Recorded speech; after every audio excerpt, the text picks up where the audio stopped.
let us start out with today's panel. We have Fox Hills with us, Crazy Horses with us, and Alice should be joining shortly. And we've got the Son of Mars with us today. Hey, everybody. Hey. Happy Friday. Hey, it is a nice Friday. We're going to have a nice, quick little video tonight, our live stream tonight, talking about the channel and its future. Y'all know my basic outlook for this channel is to share the things that we love. The deep dive we did on the Maduro yoinking did really well. We had really good interaction with the chat. So we're going to be doing another deep dive. This time we'll do the Minnesota daycare scandal and the stuff that's going on around that, because there's just so much stuff that's actually starting to come out.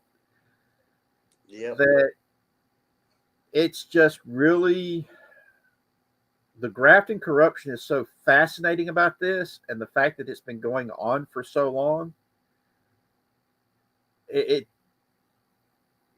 And the mainstream news media is just not covering it. So I want to do a deep dive on it. I also want to do a deep dive on the Transformers. I'm going to invite Theta to come on and tell me about Transformers with my nephew, Logan.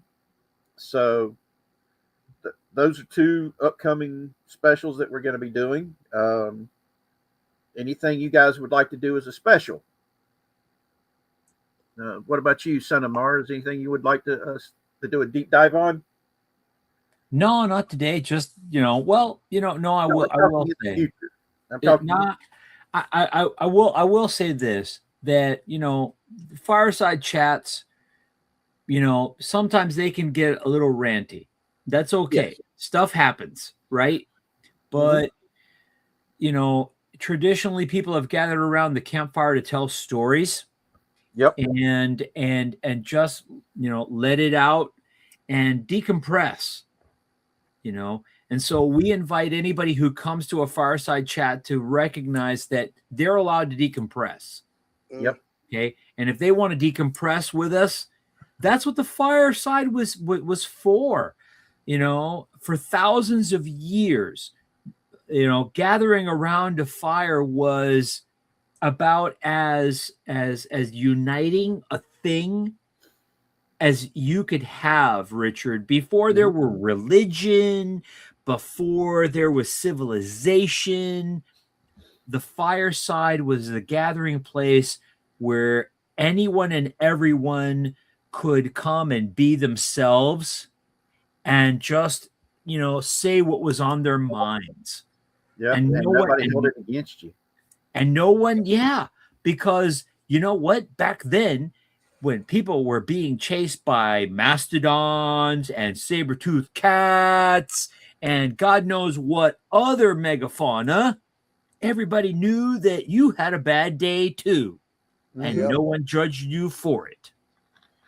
Yep. And I also want to share the stuff that we love. That's why I'm like, hey, we can do deep dives on things like Transformers. We can do deep dives on. I'm down with that. Cartoons and things of this nature. Down with that. Things I want to do in the future. And I especially want to do a Saturday morning cartoons where we focus on the Saturday morning cartoons that we watched as kids.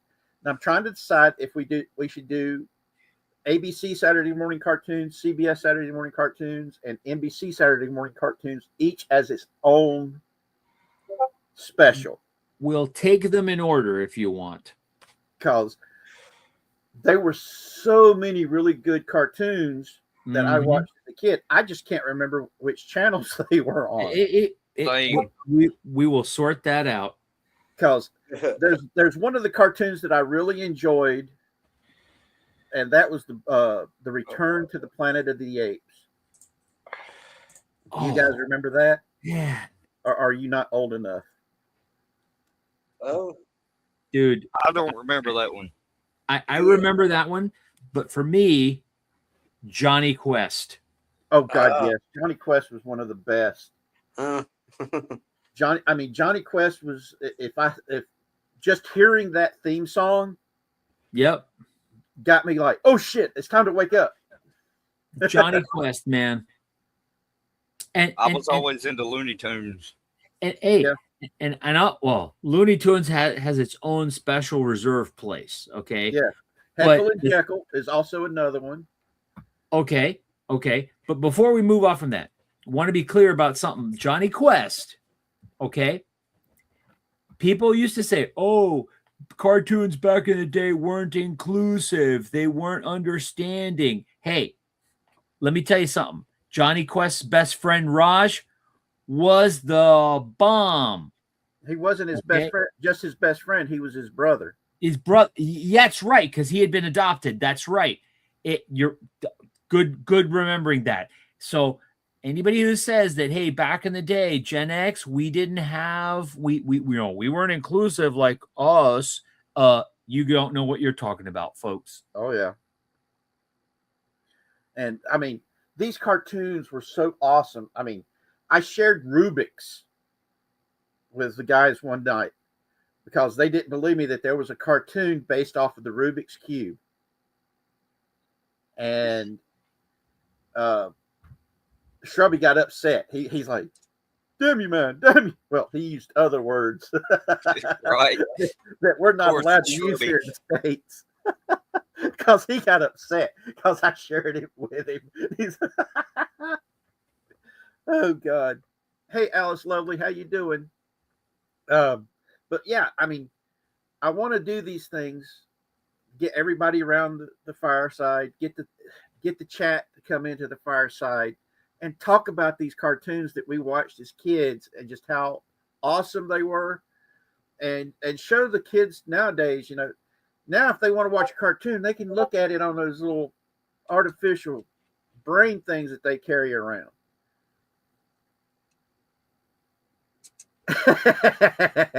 Yes, Shrubby, you're right. You did.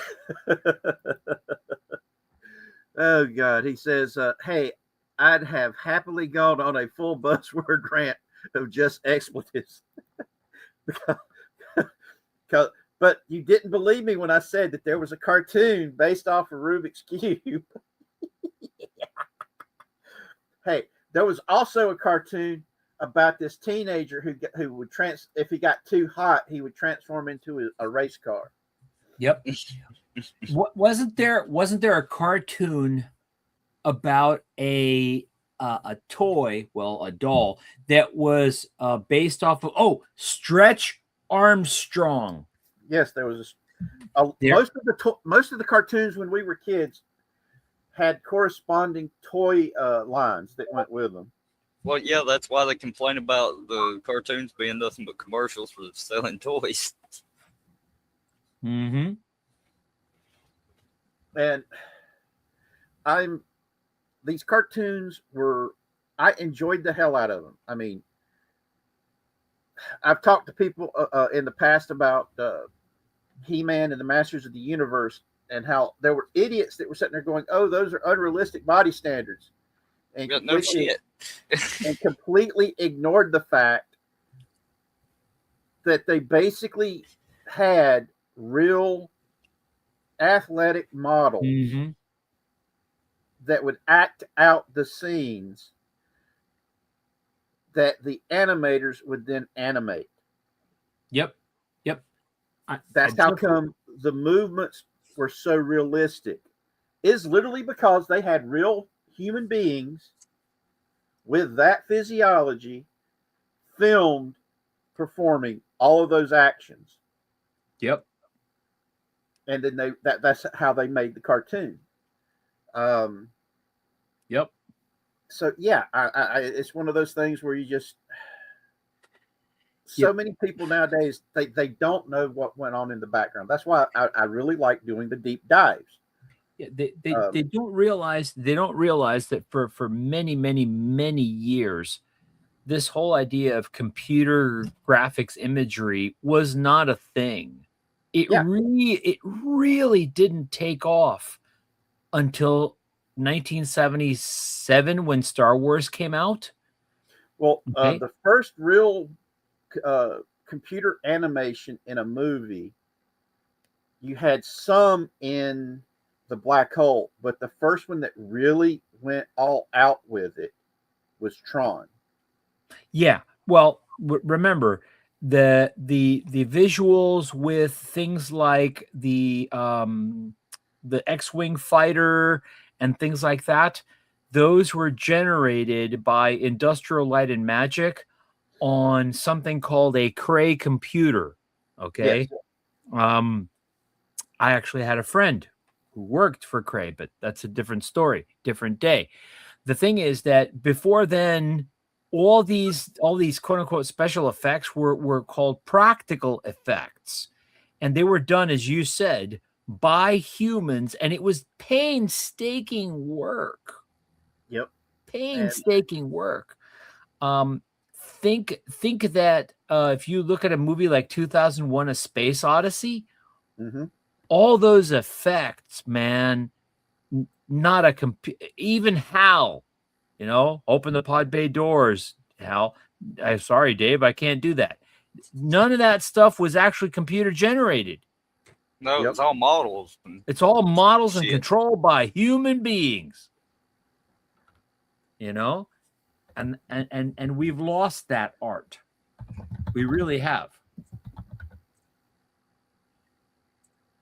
Yeah, and that's one of those things that I've got friends of mine that talk about the fact that they want to get back doing the practical stuff instead of focusing so much on CGI. Because, yeah, at the time it comes out, it looks really good. But even within a year's time, the CGI, unless it's like really, really cutting edge, it starts looking its age. Like Babylon 5. Oh, yeah. I mean, I adore Babylon 5. But it's hard as hell to rewatch it today, and the computer animation is choppy and blocky.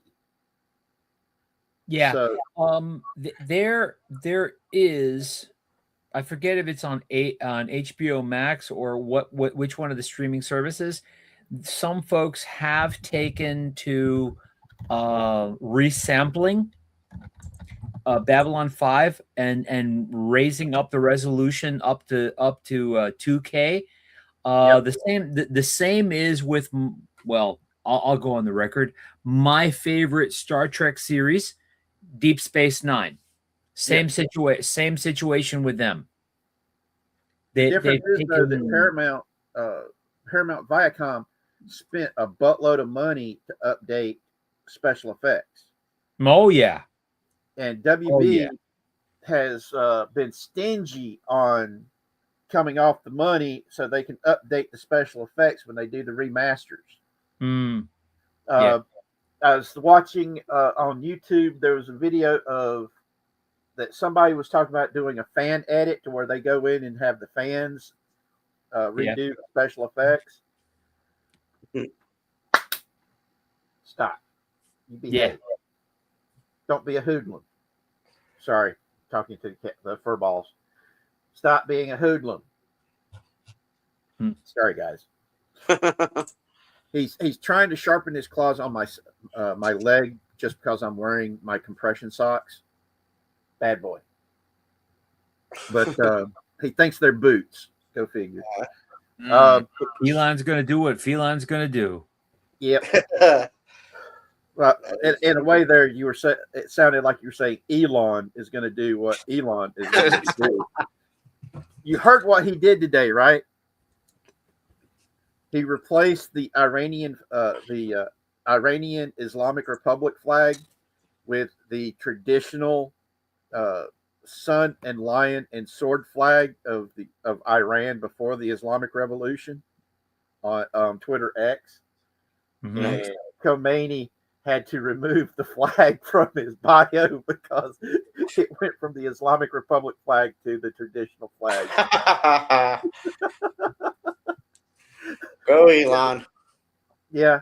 I also want us to do a deep dive on Iran and the the Islamic Republic's revolution and what's been going on there for the past few years, where the younger generations have been fighting it. Hey, son, Zachary's in the chat. Because so many people don't realize just how much change has been going on in Iran, and the fact that, believe it or not, Christianity and the Christian church has been growing pretty fast in Iran. Yeah. Yeah. And, there has been a big push amongst Iranians to bring back Iranian culture instead of the outside culture, which was forced on them. The burqa, the hijab, and all this stuff was forced on them, just like it was forced on the majority of Muslim countries in Central Asia. The Central Asian republics, Afghanistan, Pakistan, all these countries, that was not their culture. Heck, it wasn't the culture in a lot of the North African countries either. Because if you look at the traditional clothing of these areas, there was not a hijab or burqa anywhere near it until it was forced on them. And there has been a movement to fix it up. Hey, son, what we're talking about tonight is my plans for the future of the channel. I've already lined up with Logan to do a Transformers deep dive, and going to talk with Theta, see if he can co-host it with Logan to teach me about the Transformers. Because I've watched some of the cartoons when I was a kid, and I read some of the comic books from Marvel Comics, but that's been so long ago. I want to learn more about it, so I'm going to get him to get somebody who knows about it to teach me about it, and I'm going to put it on a video so other people who are like me who don't know nothing about it can get taught. I'm looking at other things for the channel in the future to get what would you like to do deep dives on? Yeah. Because Zachary says I could sew a deep dive on a couple of things. Like what? Put it up there. Because I want us to share the things we love on this channel. Because like I say, whenever I'm closing shop, this world needs a lot more love in it. And the best way of making sure we spread that love is by sharing what we love. What is Iron-Blooded, Orphans, Five Nights? I know what Five Nights at Freddy's is because Zobug loves that. Jujutsu Kaisen and Demon Slayer. I know those are animes and mangas. Well, Which sounds all like I say is that if he wants to come on and talk about those sort of things, pick one and educate anybody who's watching. Yeah. That is the plan for my future of the channel. We're here to help open doors for people to find new things. I mean, remember the Fireside was for storytelling. Yep. So that experience could be shared and grow from there. Mm-hmm. So yes, and this goes for people in the chat. If there's something that you want to share with others, let me know, and we will set up a deep dive, and I will set it up. We will get around the campfire, and then you will teach us about this deep dive you want to do on a particular subject. Mm-hmm. I still want to do a BattleTech one. I want to do Twilight 2000. I want to do Star Trek Adventures, the Fallout RPG, the new Marvel multiverse role-playing game. I want to do deep dives on these things because I love role-playing games. I collect role-playing games because of the settings that I enjoy, and I love reading them. The books are awesome to read, especially if the artwork's nice. I like looking at pretty artwork. But there are games out there that I really love because I've been playing them for so long. Like the original Robotech role-playing game and Rifts that both were done by Palladium Games. Twilight 2000 is one of my favorite games because I played it while I was in the Navy. Let that sink in, guys. I was in the Navy. I was trained to fight a war against the Soviet Union that went nuclear. That could have went nuclear, and we were playing a role-playing game about what? Fighting the Soviets in a war that went nuclear. Yeah. And I play the Moreau Project was another big game that I played back then.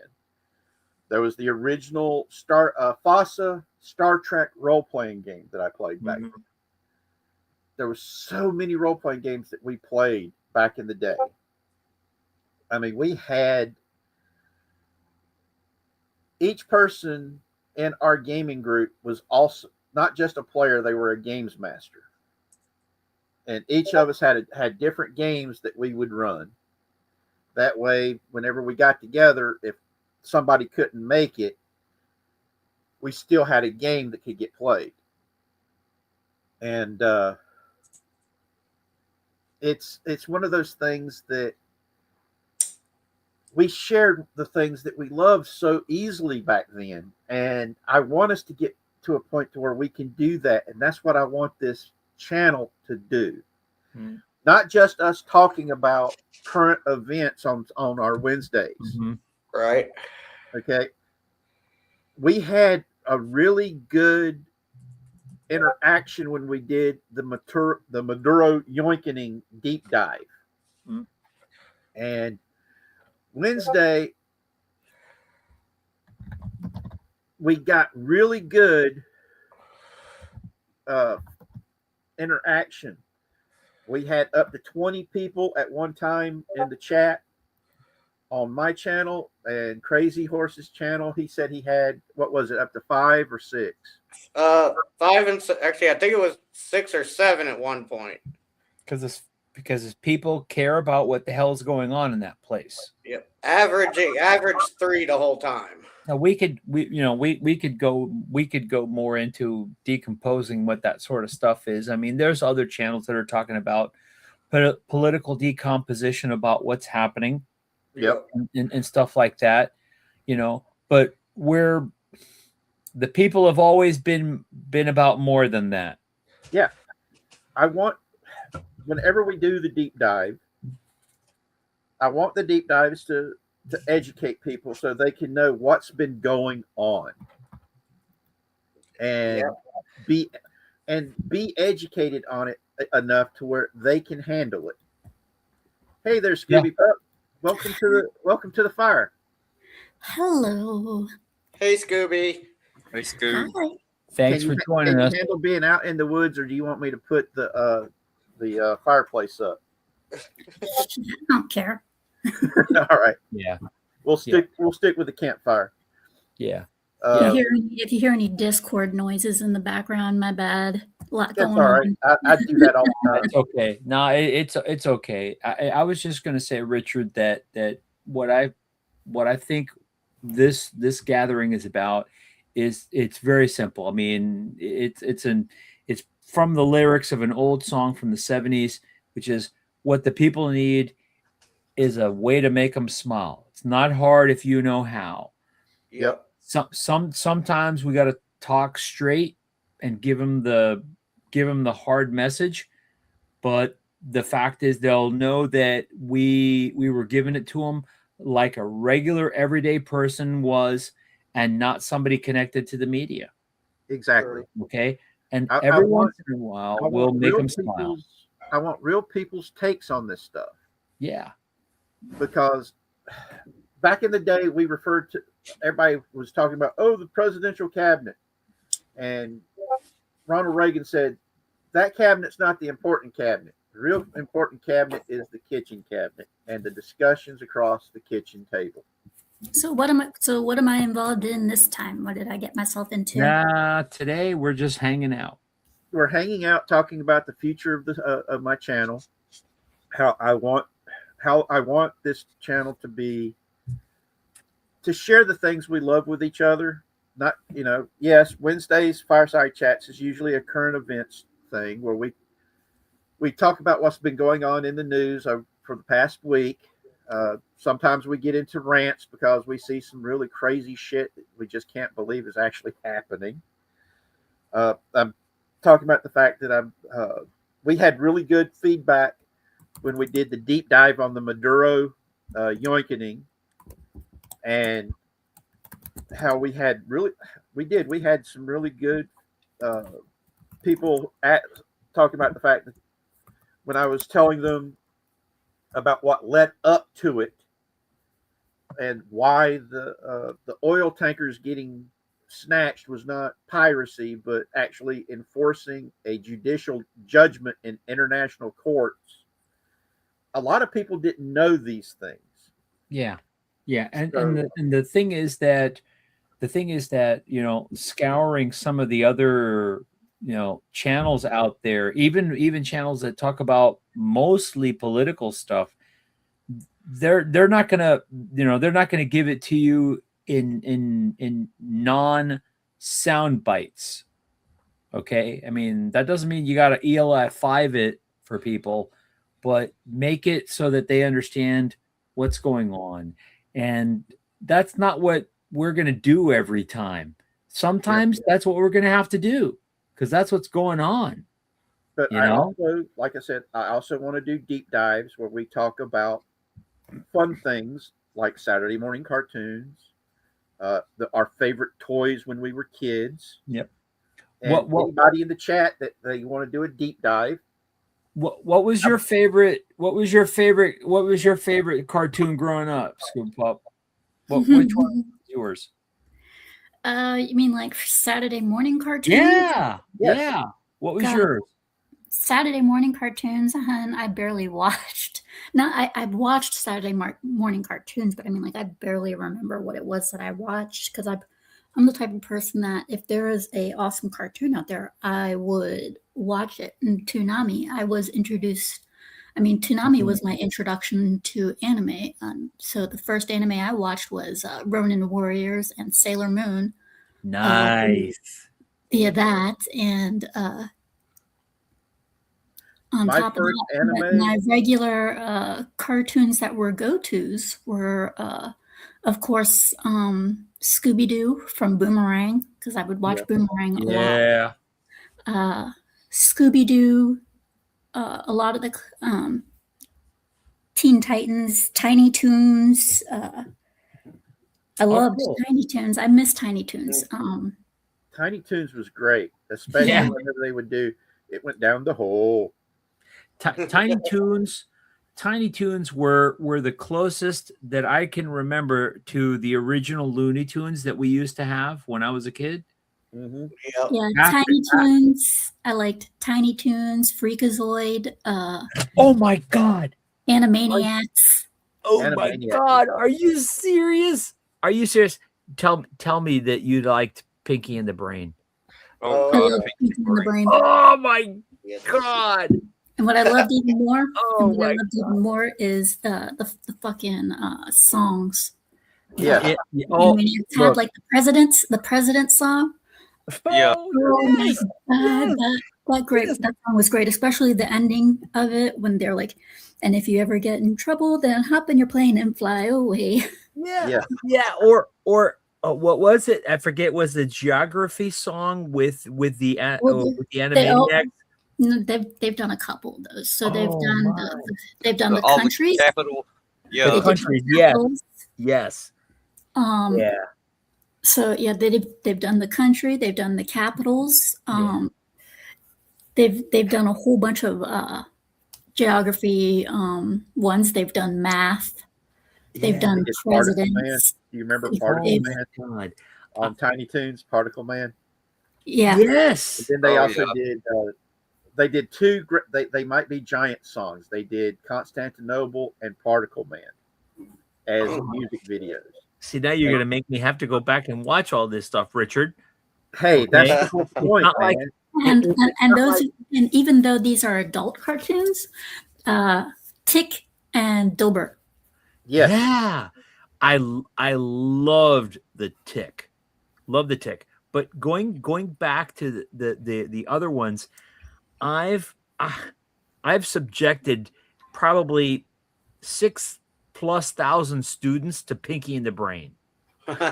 I'm not kidding, because there are some, this is serious. There are some business lessons to be found. Yeah.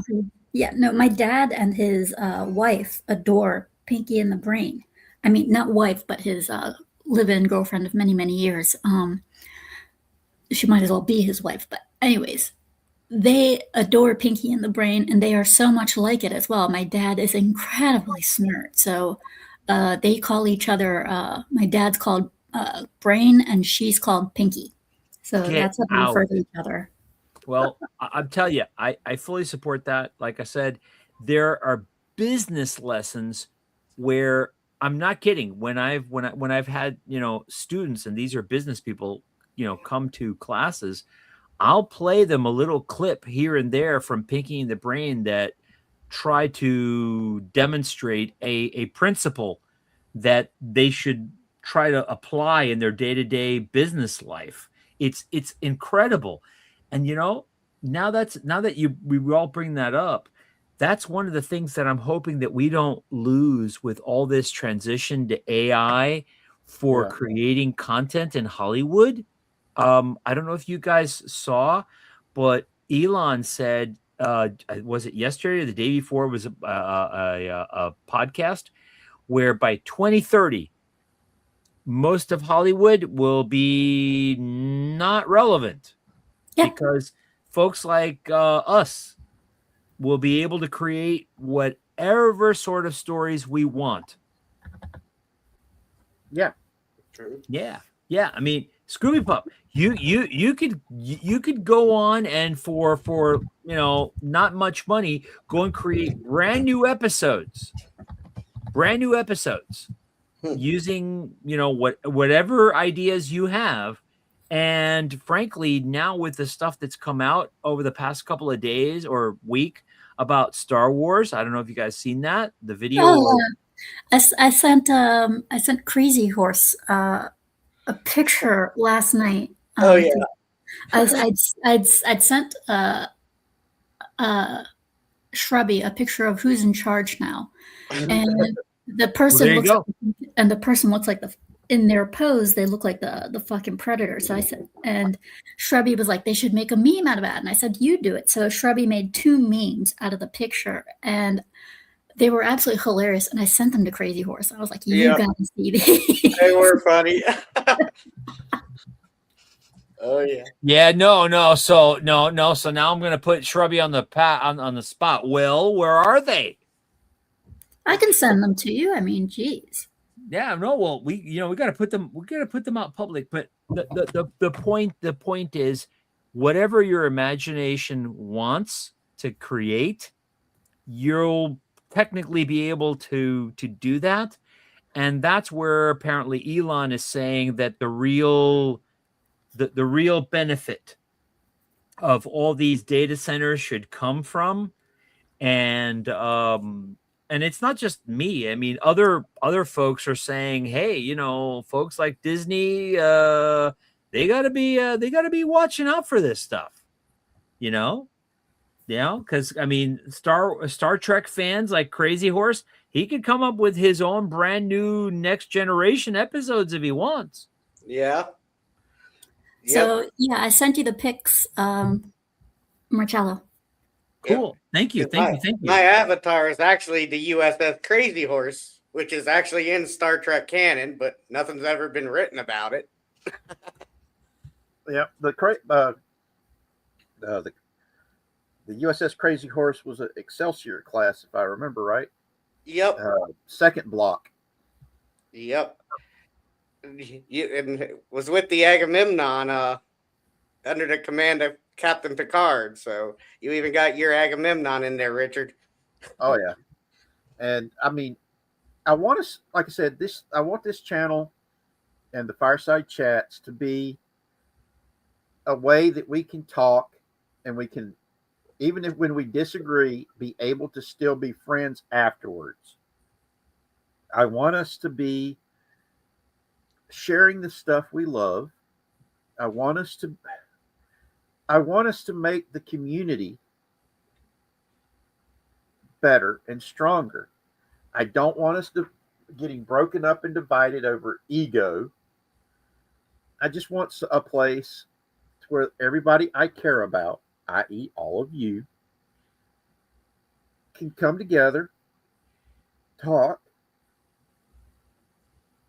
love one another. My 55th birthday is coming up on the 20th, and I'm going to do a show to celebrate the fact that I'm a year closer to getting to go to paradise. And I want my channel, I want the legacy that I leave behind be one of love, kindness, and compassion, where we all can be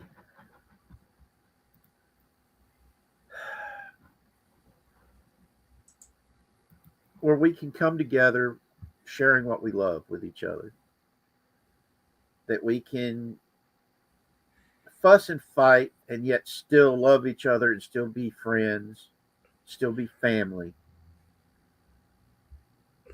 and that we never forget the fact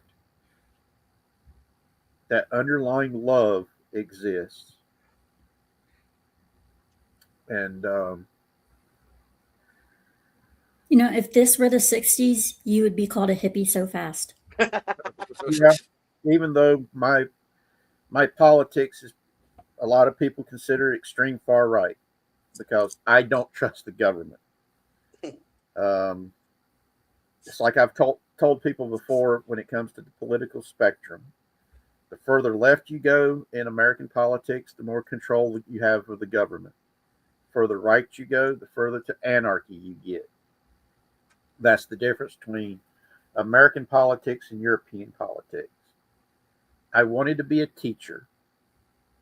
I wanted to teach civics and try to teach the differences in the political spectrums of American politics and European politics. The quintessential American political ideology is what is now today referred to as libertarian, i.e., government is a necessary evil that you have to have around, but you also have to keep your eye on it and watch it. And whenever it starts getting out of hand, you got to break out Lucille and shove it where the sun don't shine, to make the politicians realize you work for me, not the other way around.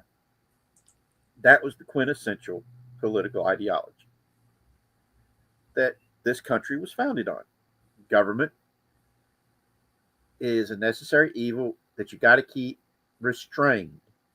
That's why our Constitution was written the way it is, that it put limitations on the federal government, and in some conditions on state governments.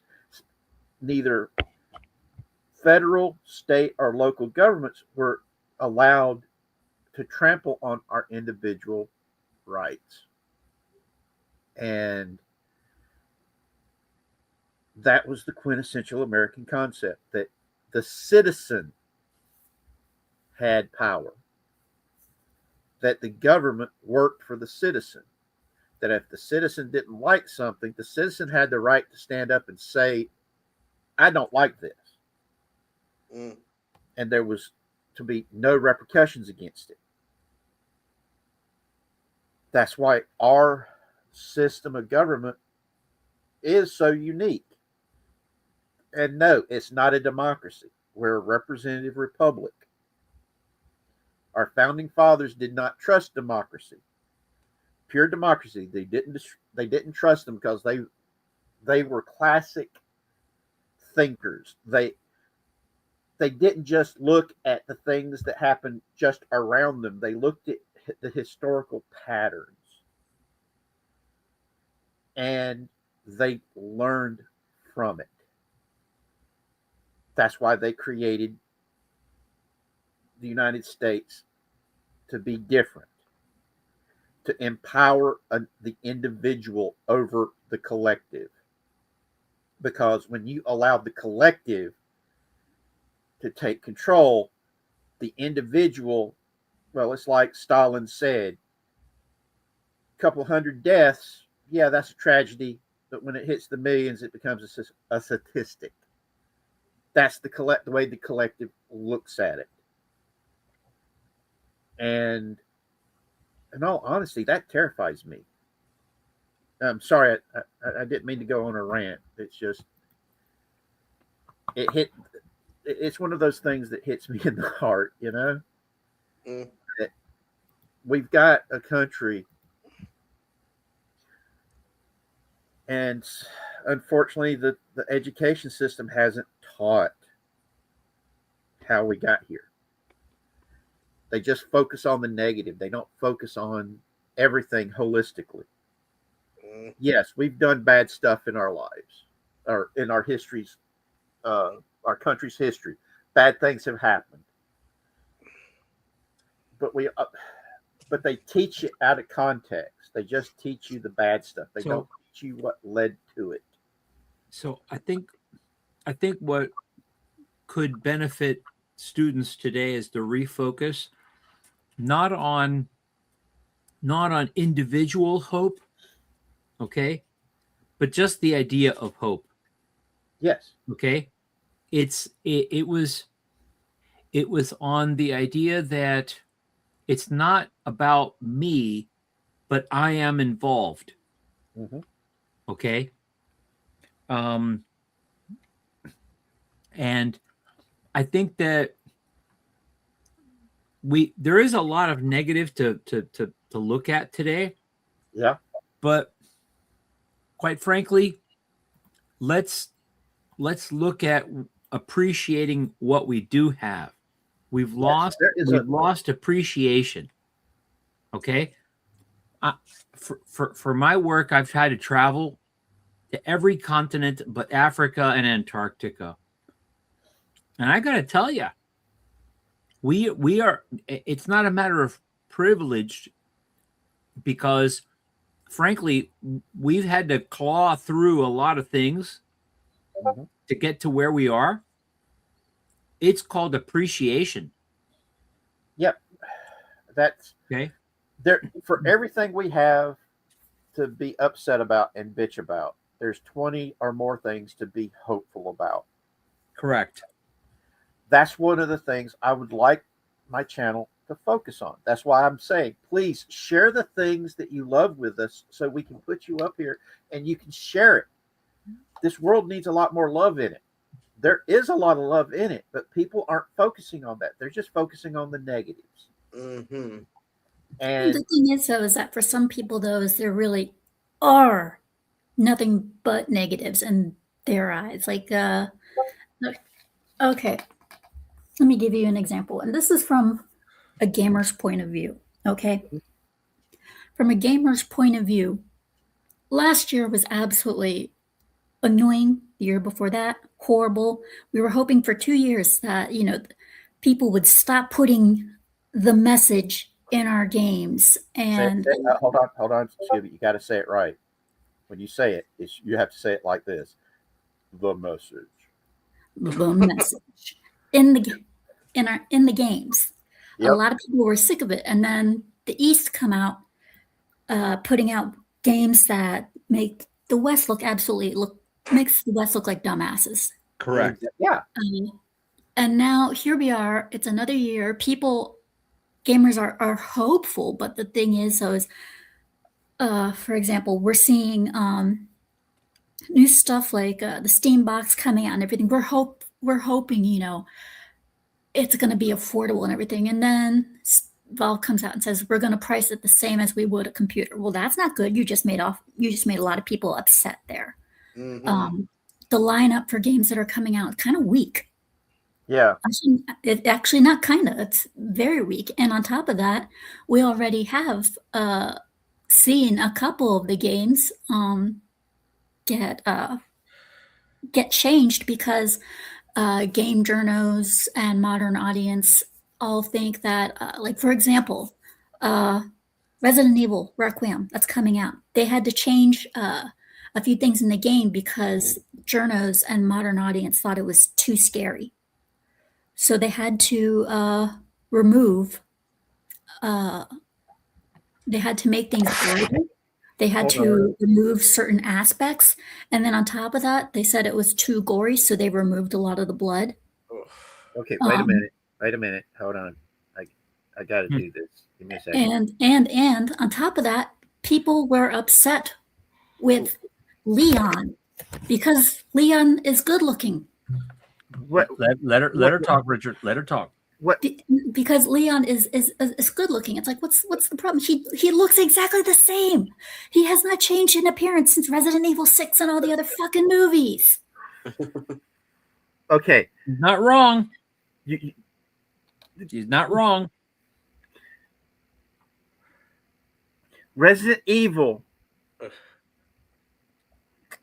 is a horror game, right? Yep. What did you expect? Look at what they did with the Silent Hill games. It's baked into the definition. Horror. It's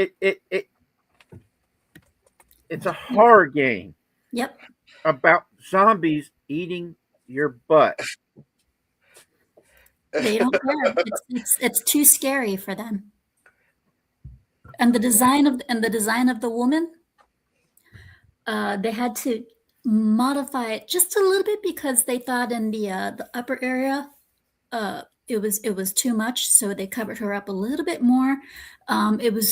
They said, "Oh, it's too scary. You need to brighten the room so you can see what's about to come after you." So they brightened hallways to show, that there's corners there and things like that. And it's like, are you fucking serious? When has the world become so pussified and sensitive? Jeez.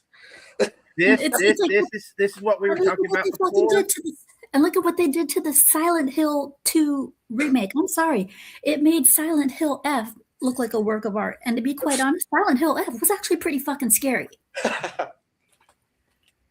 not kidding. There are times, if you watch my game streams for Silent Hill F, you can actually catch me screaming and jumping and shit like that in that game.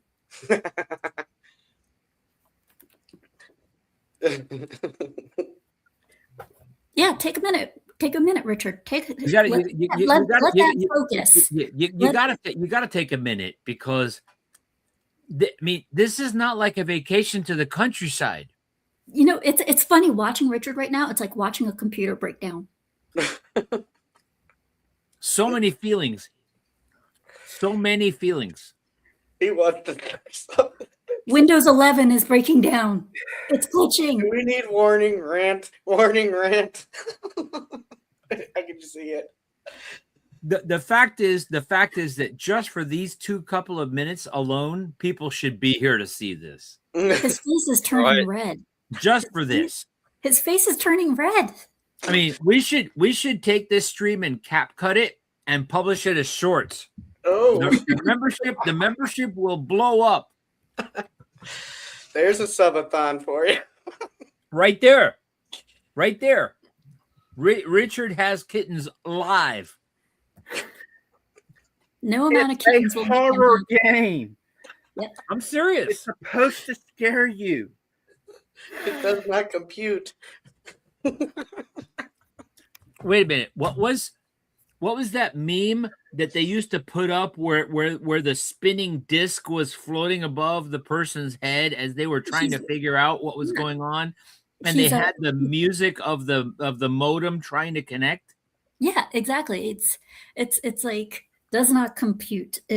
Apple Windows breaking down. Yeah, absolutely. Either you have the hourglass or the spinning beach ball of death, You just don't want that blue screen of death. But this is what's going on. What she's described is people don't understand how to process this stuff because they've been told otherwise. So okay, and as I was saying, we're getting a very weak lineup. I will put that up. But to be honest, some people play games for the story, not just to be scared. I agree. Mm-hmm. Now, if they would put that in there to where, and it's not that hard to do. All you got to do is, it's like, I don't want to see blood. Click. I don't want to see boobies. Click. I don't want to see profanity. Click. So when we used to play, but the thing is here, swollen salad to bring onto your. That's Zachary. That's my son. So go. Okay, so your son to your son. I want to say, people don't want people play. When it comes to a video game, in order to make a good video game, you need to have a good story. Mm-hmm. You need to have a good story, good characters, good character development, good story development. You got to have stuff to back up your story as towards like the situation that you're in. You got to show how dire the situation it is. Correct. You need to, even if you need to show that these monsters mean business, which means you got to have the blood in there. I'm sorry, you do. You need to show just exactly what they can do to you. Now, throwing in cuss words and everything, that's not needed. That's not necessary. Yep. But you need to emphasize in games everything that is going to happen via your characters, the story, everything. You know, I know everything can't be horror bait, but that is what the history of Resident Evil is. It is the horror story. It's like Silent Hill, the original Silent Hill. I remember when they made it is the horror story combined with the gore. That's what it is. All right. Same thing with Fatal Frame. I mean, like you said about me a couple of weeks ago, let her cook. Swollen, let her cook, man. Right, let her cook. Remember the original Silent Hill? I've been gaming for years. Okay, horror genre is one of my favorites next to hack and slash. This goes for any fucking game. You got to have a good story. You got to have a good character. You got to have good build up for all that stuff. But not only that, you got to show just how desperate the situation is. What exactly the enemy character is going to be. You come into a room, and the enemy, you know that the enemy is scary and things like that. But you come into a room, and every room you go into is completely pristine and clean. Oh, yeah, and then you come to the enemy, and when he goes after you and everything, you don't see anything and whatnot. It doesn't look very scary, does it? No. If you walk into a room during a horror game and you see blood and bodies and out of the environment, it pulls you out of the environment. The environment is key. The gameplay is very key. Character design is key. Every single little thing about a is key, right down to the credits. Well, everything has to be done well for a person to enjoy a game. If they want to play a game strictly for the story, well, then there are narrative games out there that you can go to. But when it comes to horror games, you have to have certain aspects to them. Yep. Absolutely. Absolutely. Okay. Do you remember the original Silent Hill?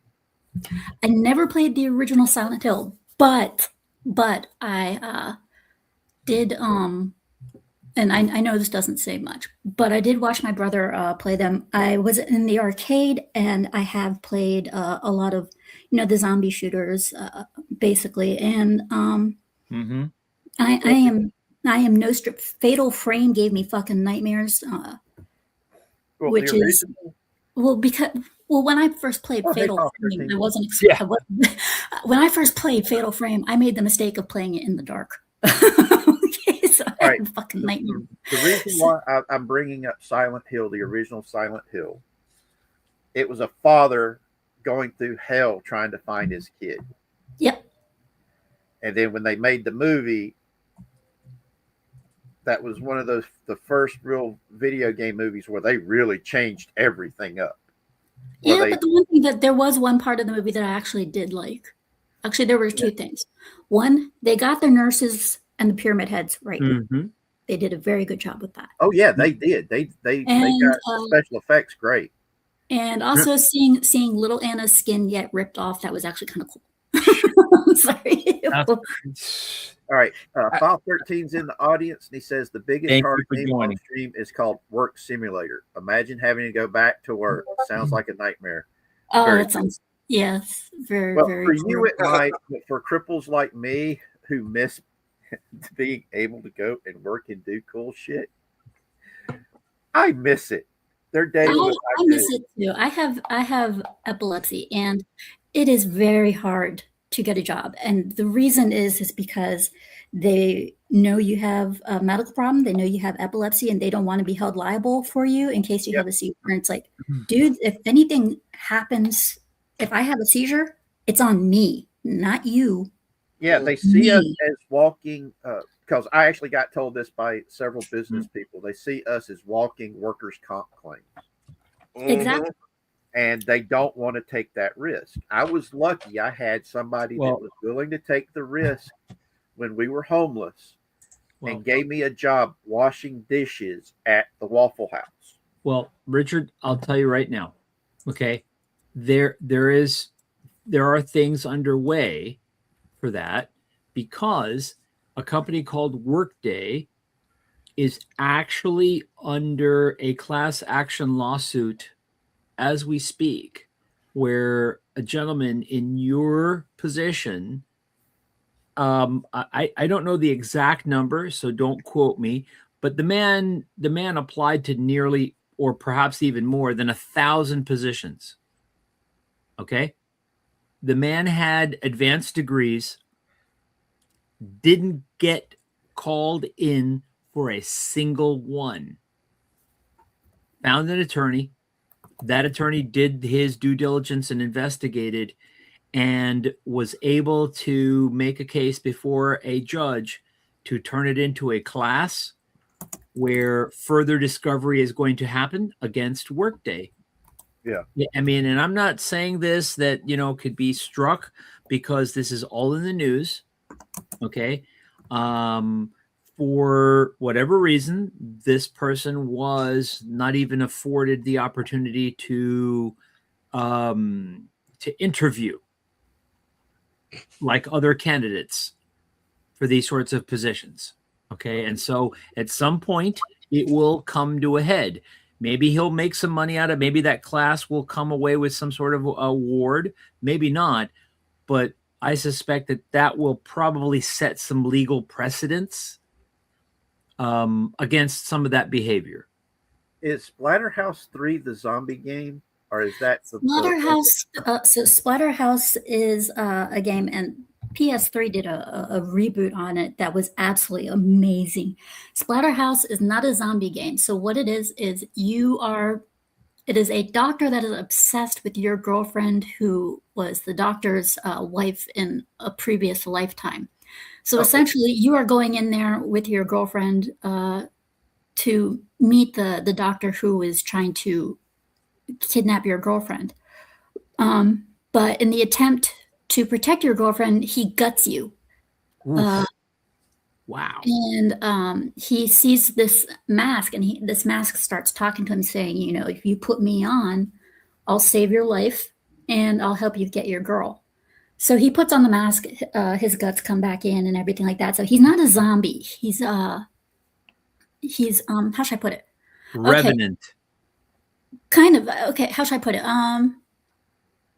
The mask keeps him alive.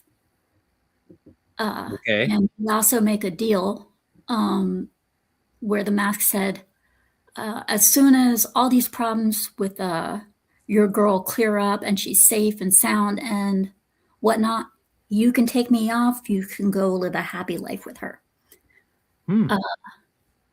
However, in the very end, she gets up getting possessed anyways. He's stuck with the mask. There is no happily ever after in the remake. But in the previous games, that's not the case. But nevertheless, Splatterhouse is a great. It's an overall great game. And I highly recommend you guys play it. No, cool. Well, like I said, if you ever want to come on here and do deep dives and teach us about games, you're more than welcome. Yeah. Scooby. Yeah. I am one of the rare girl gamers. We do exist, people. We need more. Oh, yeah. We need more. But I'm just we going do to say, exist. We are not a dying breed or anything. no. We got some of you. We need more. But I'll say one thing for those that are watching. Okay, this whole idea of goriness is not new. Yeah. Okay. Back in the day, we had text-based games. Okay. We had, in other words, you would read as you were playing. Okay. Not see things, but read things. So you had to think in your mind what you were reading. Okay. And there were games where people would get decapitated in the game and you read it. Okay. So you saw words on the screen and you thought the thought of what you read. Okay. So don't think this is a new thing. This stuff has been around for a while. So, All right, guys, do me a favor. Those on the panel, just look at what I just posted in the private chat.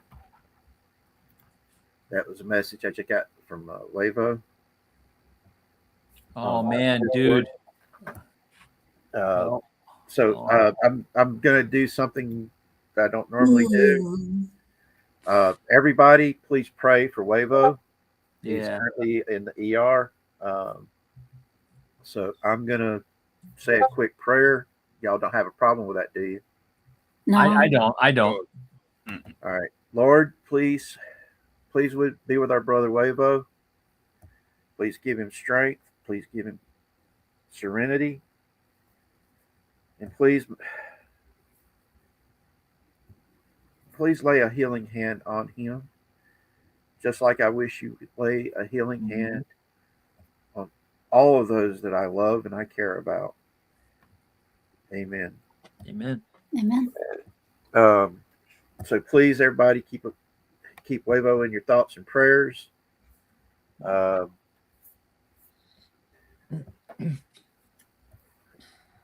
He's my brother, and I don't want nothing to happen to him. I want him to get feeling better because for the past couple of weeks, he's been dealing with food poisoning, and I want him to get better. He's my brother. Don't want nothing to happen to him. Just like I don't want nothing to happen to none of y'all. Yeah, So food you better poisoning be is the good. worst. Don't make me have to break out my walking sticks and cane you because you ain't Food doing good poisoning? stuff. The first time I ever got food poisoning, I got it from Chipotle. Really? I have not gone back to Chipotle since. Wow. I can't even The face worst case of food poisoning I ever got was from a strip club in Fort Lauderdale, Florida. Oh. Damn. I'm not gonna say anything. Dude. Just say no to the buffet. I was hungry, man. Just And say I no to was- the buffet, Not man. gonna say- There I was was one of them in I was Fort sitting there Lauderdale. with I my used to- sketchbook drawing all Look, of the dancers. look. It was great. Look, there's always a McDonald's within walking, crawling, rolling distance of any of those places. Shit, you will never catch me eating at McDonald's. I'm sorry. I'd sooner go to I'm Taco just Bell saying. or Burger King. I'm just saying, in a pinch. Zachary, In a I was pinch. your age at the time, all right? Mhm. I was in the Navy. I was In a there with my pinch. sketchbook. I was drawing the dancers, and I didn't have a chance to leave the strip club to go get food, so I ate their food. That's a bullshit excuse. I'm calling BS on that one. Hey, Mhm. it's also Hey, the fact that my hey, friends were let trying me to see tell how ya. much alcohol it took to get me drunk at the time, and they kept. I had a beer bottle that for some reason never went empty, but whenever I went to the bathroom, there was a pyramid of beer bottles. Mm. I'm like, what's that? Oh, don't worry Dude. about it. Dude, if it's one thing I've learned growing up in South Florida is you avoid Fort Lauderdale during Fleet Week. I'm just saying. Okay. I go for the Keys. When that ever happens, I go to the Keys. Forget that. Yeah. Hell no. But yeah, I mean, it was a fun time when I was in the Navy. I had a great deal of crazy stuff that went on back then. One of these days, I'm going to see if I can get the guys I was in the Navy with to come on here and where we talk about the crazy stuff we did in the Navy. Because I know there's a lot of y'all that don't believe me about some of the stuff I tell y'all that I did. I'm hoping that maybe if I get some of the guys that we did the crazy shit together to tell y'all about it, that y'all finally realize he ain't lying. He might embellish a few things, but no, it's all true. I was a crazy kid back then. I did some crazy shit, and that's why I keep telling the younger generation: learn from my mistakes. Don't repeat it. Don't repeat it. You might not be as dumb and lucky as I was at the time. Mm-hmm. I know that's right. Well, I'll tell you what, Richard. After this couple of videos that came out this past week of Luke Skywalker finding his kyber crystal and how Darth Vader turned or bled his kyber crystal, younger generations coming back to the foundation, the baseline. It's not just folks my age going back and watching those videos. That thing has gone supersonic. That video. That's the awesome thing. I know there's people who don't like the AI stuff, but this AI stuff is actually allowing some really good fan stuff to get made. And especially the Star Wars AI stuff that they've been doing. That's what I'm saying, man. They take scenes from the expanded universe and they're AIing them. And they will succeed at some point. At some point, somebody is gonna take this to the Supreme Court. And you know what's gonna happen? They're gonna let this stuff go by. Well, it's they're gonna let this stuff go by.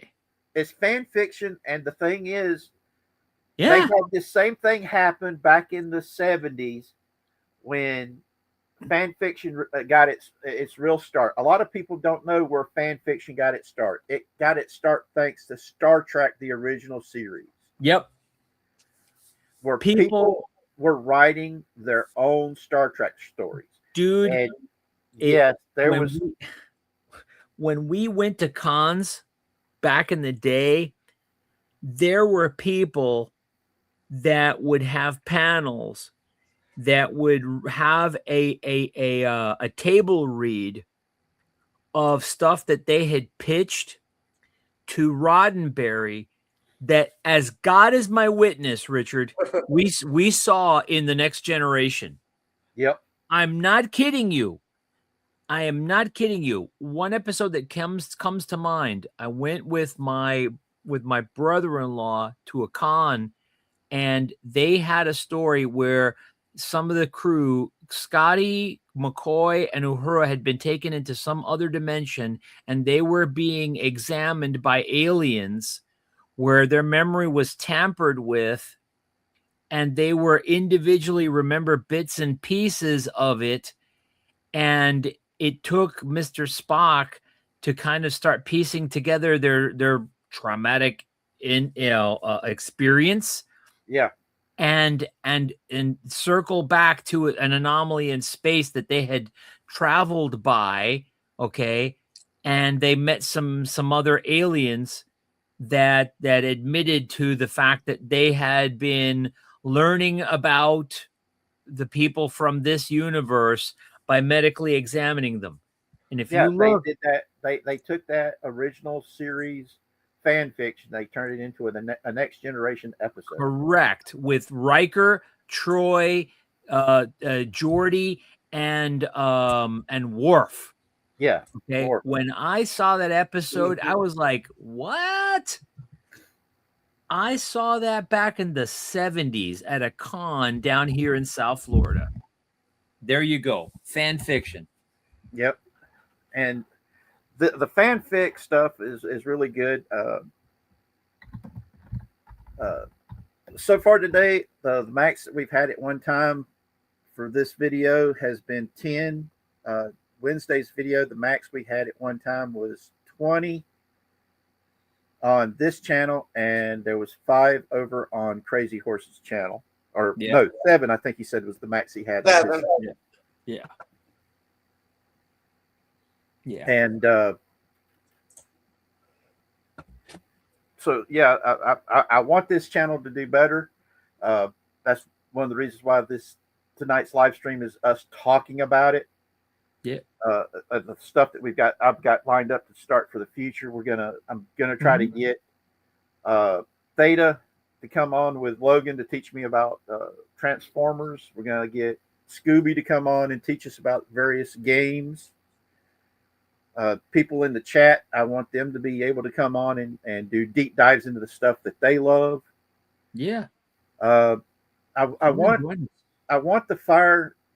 get back to the original Firesides where everybody just gets together and shares the stuff of their day, what they love. And that's the whole thing, you know. Zach's going to come on and talk about some of his favorite anime and mangas. I'm going to try to see if I can get Saul Shymek to come on and talk about the Star Trek Adventures role-playing game. There's a lot of people I'm going to be trying to reach out to come on and do deep dives into various fun stuff.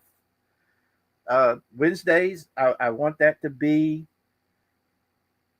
us talking about these various current event stuff as common people would talk about it. I want to do deep dives into serious issues in language that is more common person can understand it. We actually had really good feedback from the deep dive on them, the Maduro Yonkining, because there was so much history there that people did not know about that led up to it. Yeah, I learned a lot on that. And that's what I want us to be able to do. I want that. I want us to be able to do the fun stuff as well as some serious stuff. And that's just how I'm wanting to do it. No, have fun playing cards, brother. I hope you have fun, Tony. Let's see. Where did that thing go?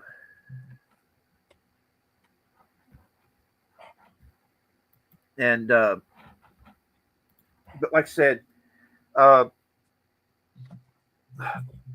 that's what I have planned for the channel. And in the future, I want us to be able to have fun doing this. I want to talk about fun stuff as well as the serious stuff. Do you mean me, Zachary, or do you mean Tony about big sponsors?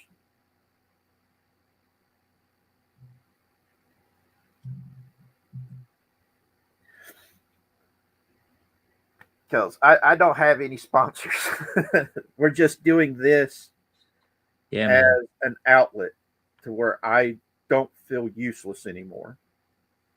I've got information in my head that I don't get to share it with people. And easy, boys. Easy.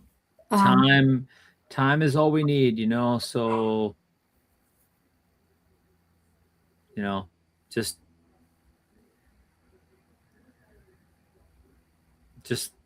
let's enjoy what we got, man. A lot of people who stream are hobbyists. Well, I just, like I said, I want to share, especially the game streamers and stuff. A lot of us are hobbyists.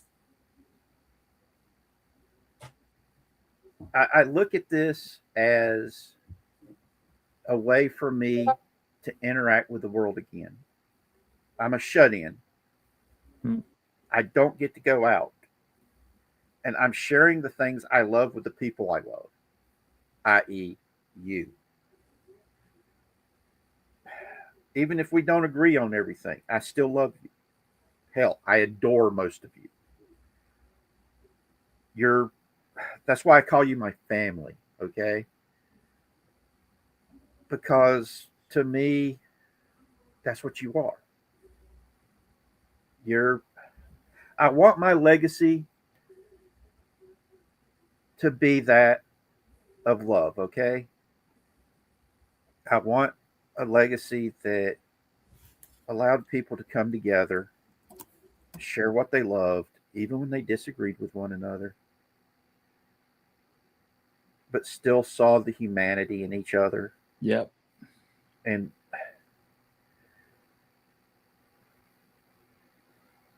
I adore all of it, okay? And I know my time on this earth isn't that long. I mean, for fuck's sake, my 55th birthday is on the 20th. I'm closer to the end of my story than I am to the beginning of it. Hmm. And you know what? I'm doing the happy dance.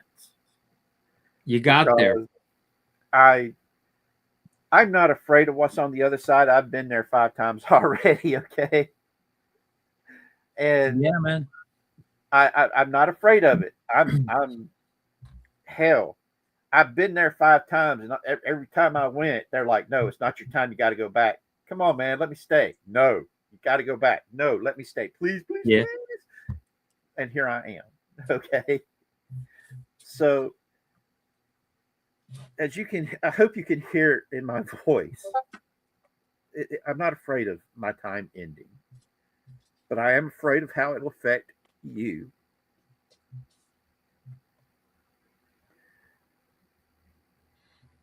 Because I don't want to hurt anybody that doesn't deserve it. Yeah. You're That my that family. that that goes along with a book that, for anybody who's listening, I one of the books that I read growing up that was like really impactful was a book called Man's Search for Meaning. It's written by a Holocaust survivor. He actually helped other people survive being in a concentration camp. Now, mind you, the guy was a bit left leaning, or a bit is putting it mildly. But the point is that we're not searching to be happy. We're searching to find meaning in this life. Okay. And whatever that meaning is, as long as it doesn't hurt others, it's meant something. Doesn't have to mean, we've taken us to the stars. Yeah. It could mean you just left someone with an impression as they were leaving this plane of existence that eased them into wherever they were going next. That's meaning. Okay. It doesn't have to be big. It just has to mean something. So, and that's why we're here. Because this means something. At least it does to me. Yep. All right. Zachary is joining the. Hey yo. Hey. Tony, Hello. not Tony. Can y'all hear me good? Yes, we I can hear can. you. Reminded me to put my streamer mode on, so give me 1 second. I got to put it on both my laptop and my desktop. It all good. Yep. There we go. All right. But like I said, my time, it doesn't bother me. Mm-hmm. I'm more worried about how it's going to affect y'all. My health has not been good. And I admit, I've not hid anything from y'all. I tell you the truth up front, because I've said many a times, I have nothing to hide. Mm. I spend most of my days in a lot of pain, and I've had days to where the only time I got out of bed was to go to the bathroom. And even that was pushing it really hard because of how much pain I was in. All because they won't give me pain medicine no more. And this channel has allowed me to interact with y'all, interact with other people again. And that's why my fireside chats, I want it to be us having a conversation. Don't worry, Scooby Pup, I don't mind it. So about the Discord notifications, it's not a big deal for me. I haven't been getting any notifications. No, it's just the keyboard clickety clacking. That's all. I love the sound of mechanical keyboards. Might just be me, but I love it for some reason. But not in the stream. But like I said, you know, I look at this channel as an outlet, a way that I can share the things I love with others, and get them to share the stuff that they love with me, because I love learning. I just want you to know, Dad, you don't have to change anything about this channel unless you want to. Yeah. And if you do want to grow, there are some things you might want to change, but overall, you can keep the content you want to make the exact same, because that's the only way you'll find your people is if you keep being yourself. I totally agree. And I want I want this channel to be something that I don't want it to be like WDW Pro. I don't want it to be like Tony's channel. I don't want it to be like Doomcock's channel. I want it to be a place to where everyday people can come together and talk about pretty much anything in a common way. You know, it's like Marcelo was saying. I mean, Son of Mars. Sorry, I didn't mean to use your name. It's all right, man. I want us to be able to have these conversations, to be able to share what we, not just what we love, but what concerns us, what matters to us. Mm-hmm. Get people to come to the fire, have the conversations, agree to disagree, and be able to do what we do. I just like focusing on entertainment and games because it's what I know. Yeah. And that's one of the I mean, I've got a friend of mine that knows business, and I've been wanting to get them to come on and talk about how to set up budgeting and things of this nature, how to be able to, for people to that want to make their money better, you know, to talk about it, how to do investments and stuff of this nature. I'd love to get them to come on and do a deep dive about it. Problem is, they have a hard time making the time to do it. And a couple of the guys said that they don't even know if people would actually want to come by and listen to something like that because it's so boring. And I'm like, but it's financial advice on how to set up savings for your future. And that matters to that really matters to a lot of people, especially with the way things are nowadays. It's like I said, it's not the presidential cabinet that matters. It's the kitchen cabinet that matters. It's the discussion around the kitchen table. It's the discussion that we have here by the fire that matters. That means something. And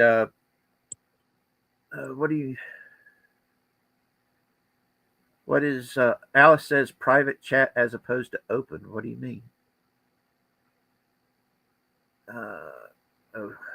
We'll go back to it later. But like I said, I mean,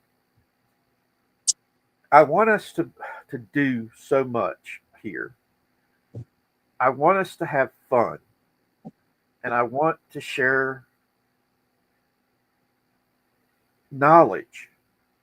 because it's through the sharing knowledge that we make things better,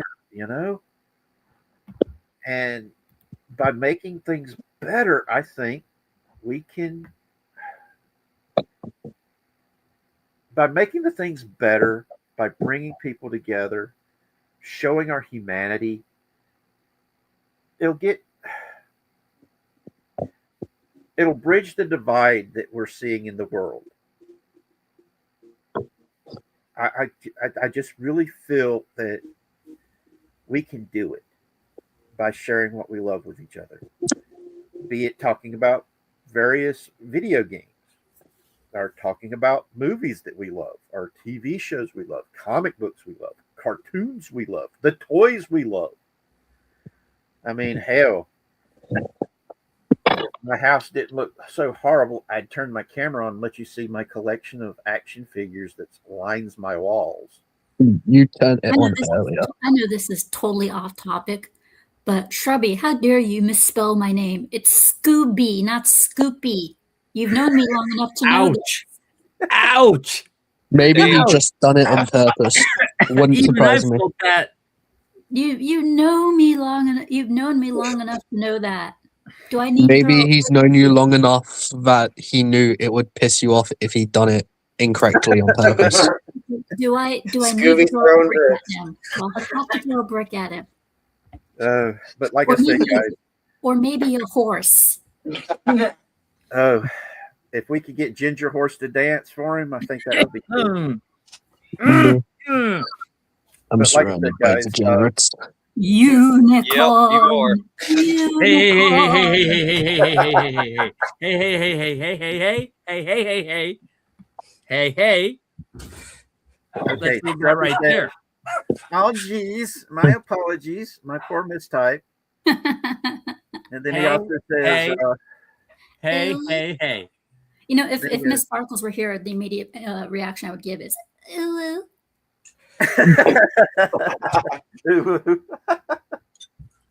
and then he goes, don't have a freaking vow, woman. Let's not get ahead of ourselves here, people. He meant to type cow. He Okay. corrected it himself You see what in I've done chat. here? You see Yes, what I I've done? know, but it was better to say vow. You've seen what I've done here. I've made people laugh. That's what I want on this channel. I want us to have fun, just as much as we have our rant. Okay, See, we're human. That's the whole point. see, I'm already starting to cough, man. Next thing, I'm gonna break out in hives, and then And then you'll have sepsis. no, it'll take a whole lot more than that. What's sad is I cannot imitate a horse name. Uh-oh. Here he goes. It's a Freudian slip. He said vow because he swears there's a couple in the midst. But yes, guys, I just wanted us to come up and have fun. It's the future stuff that I've got coming up. Like I said, I'm going to do something on my birthday, which is the 20th. I don't know what it's going to be. More or less, it's probably just us coming together and talking about what I'm hoping. Do a drawing stream. Oh, I would if I could figure out how to link it. I think you could just use OBS on the tablet. Well, my tablet is hooked up to the desktop while this is hooked up to my laptop. Is it? You could connect the tablet to the laptop. Can I say one more thing?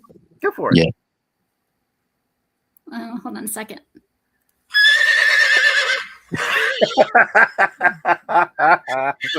Yes, That's not a word. Hey, and it's also, you know what else it isn't? It's not a Unicron either. I'm sorry, I had to. Just saying, man.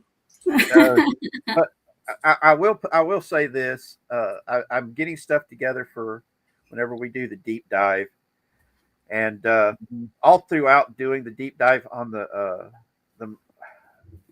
Maduro yoinkening, I had several people ask me, while you're doing this, I keep hearing in the back of my head Team America's theme song, America Fuck Yeah. So I went and I Well, found it so I could download it and put it in the background. well, one of the things that I say to this is look, folks, look, um, right now, we're just waiting to see how things go. Okay, there's lots of stuff going on here in this hemisphere. Okay, but if we really want to think positively, I think what we could do to think positively is think positively for the folks of Iran. Yes. Okay, they are for the first time in over 45 years standing up for themselves. Yep. Unlike the Cuban people, they're standing up for themselves and saying what they got to say. And the fact that the man has come out and said that if the Khamenei regime takes to gunning people down, that we will likely intervene. Okay, about freaking time. Now, Yep. ask yourself the question: what if during the Tiananmen Square student uprisings, we hadn't had a sit-down conversation with the Chinese government back then? Yep. How different things would be today. So I think we have a genuine opportunity, to be quite Yeah, honest. the only way for world peace is if every world leader just got together and had an orgy. Well, I wouldn't go that far, but Yeah, I wouldn't go that I far either. wouldn't go But that how far. about everybody gets together, plays a game of Mortal Kombat? That should get everybody's frustration out of the way. Yeah. No, that I would mean- make people even more And I- salty and even I more mean willing the to nuke people. And I mean the original version. Yeah, no. But seriously, there's a genuine opportunity there to sort stuff out. Yeah. Okay. There's some protests in Israel as well against their president. Not necessarily a bad thing either, as long as it doesn't get violent. But the facts are that we do have a lot of opportunities to make some positive moves. Okay, not just as a country, but as a people. Okay, because the more that we talk about that, we would stand behind our government, standing behind the people of Iran. Yeah. Taking back their country, taking to folks in the streets in Israel, saying, look, if you want to hold some elections because you don't like the guy who's running the joint, get yourself some elections. Do it. Okay, do it.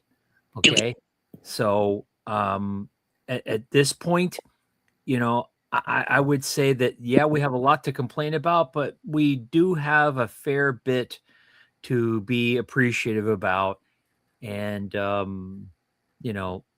keep going in that direction. There'll be plenty of time for us to kvetch about things later.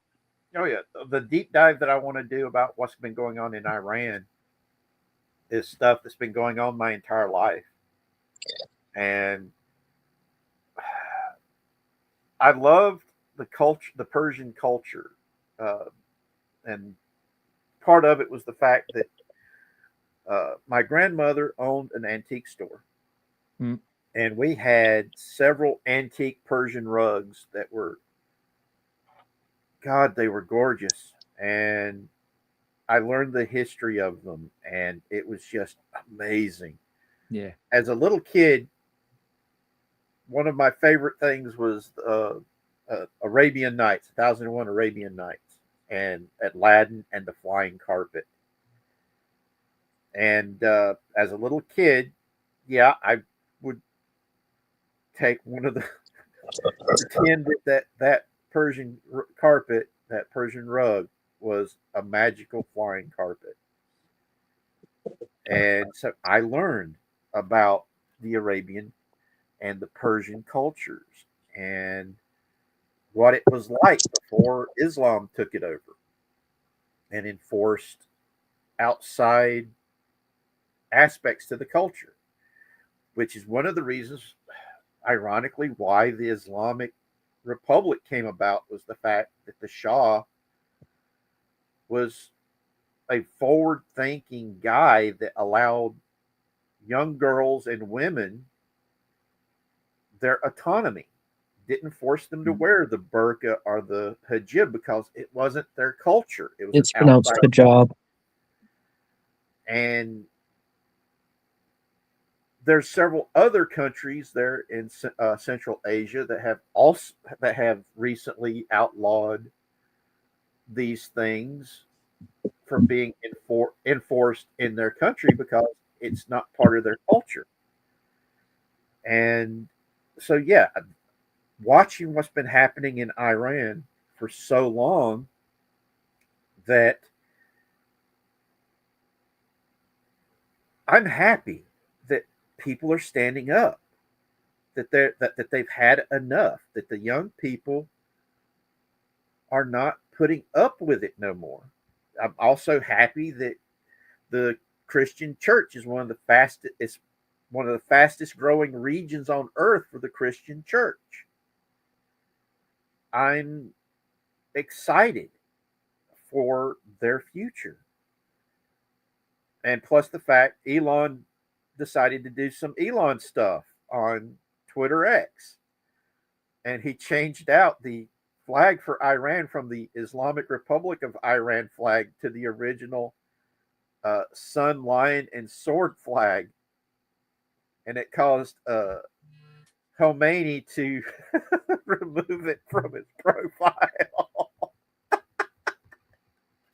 I'm sorry. It's just too funny for me. That the supreme leader had to remove the flag from it because they put the original flag back up. Lord, that is hilarious. Yeah. It's one of those things that I just think is awesome. But anywho, thank you guys for coming. And like I said, Scooby, anytime you want to come on and do a deep dive on video games, please do. Just let me know when you want to do it. Contact me on Discord and we'll set it up and we'll do a deep dive. Which games would you like to do first?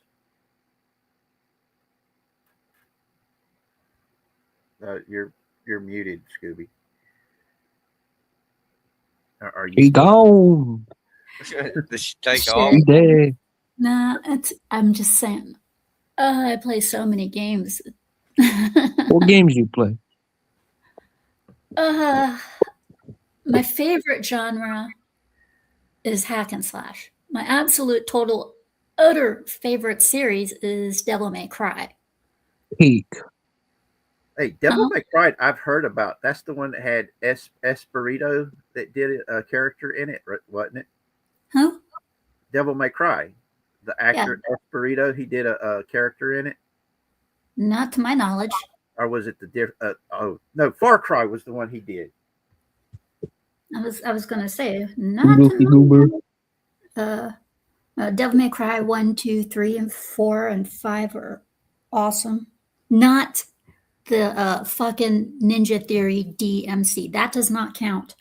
Do not get me started on that. All right. Man, I still need to get Devil May Cry. I've always wanted to play it, but I've never actually bought it. You should. It is absolutely fucking amazing. Is Devil May Cry the one that has the really cool volleyball girl players in it? Huh? No. No. Then why does it say Devil May Cry and it's got all these hot girls in volleyball? Man, you've been watching too much porn. Dude, what the hell are you talking about? I've been teaching myself how to use the DAZ 3D Studio to create characters and stuff. And one of the first things I did was I went and found all these video game characters to download them so I could learn how they created the character. There's only two hot chicks in the Devil May Cry games, and that's Trish and Lady. Yeah, and the thing had them wearing these one-piece volleyball outfits, and I was like, cool. They're white. The outfit is white, pink, and blue. Yeah. Describe the lady's hair. Black, long, and straight.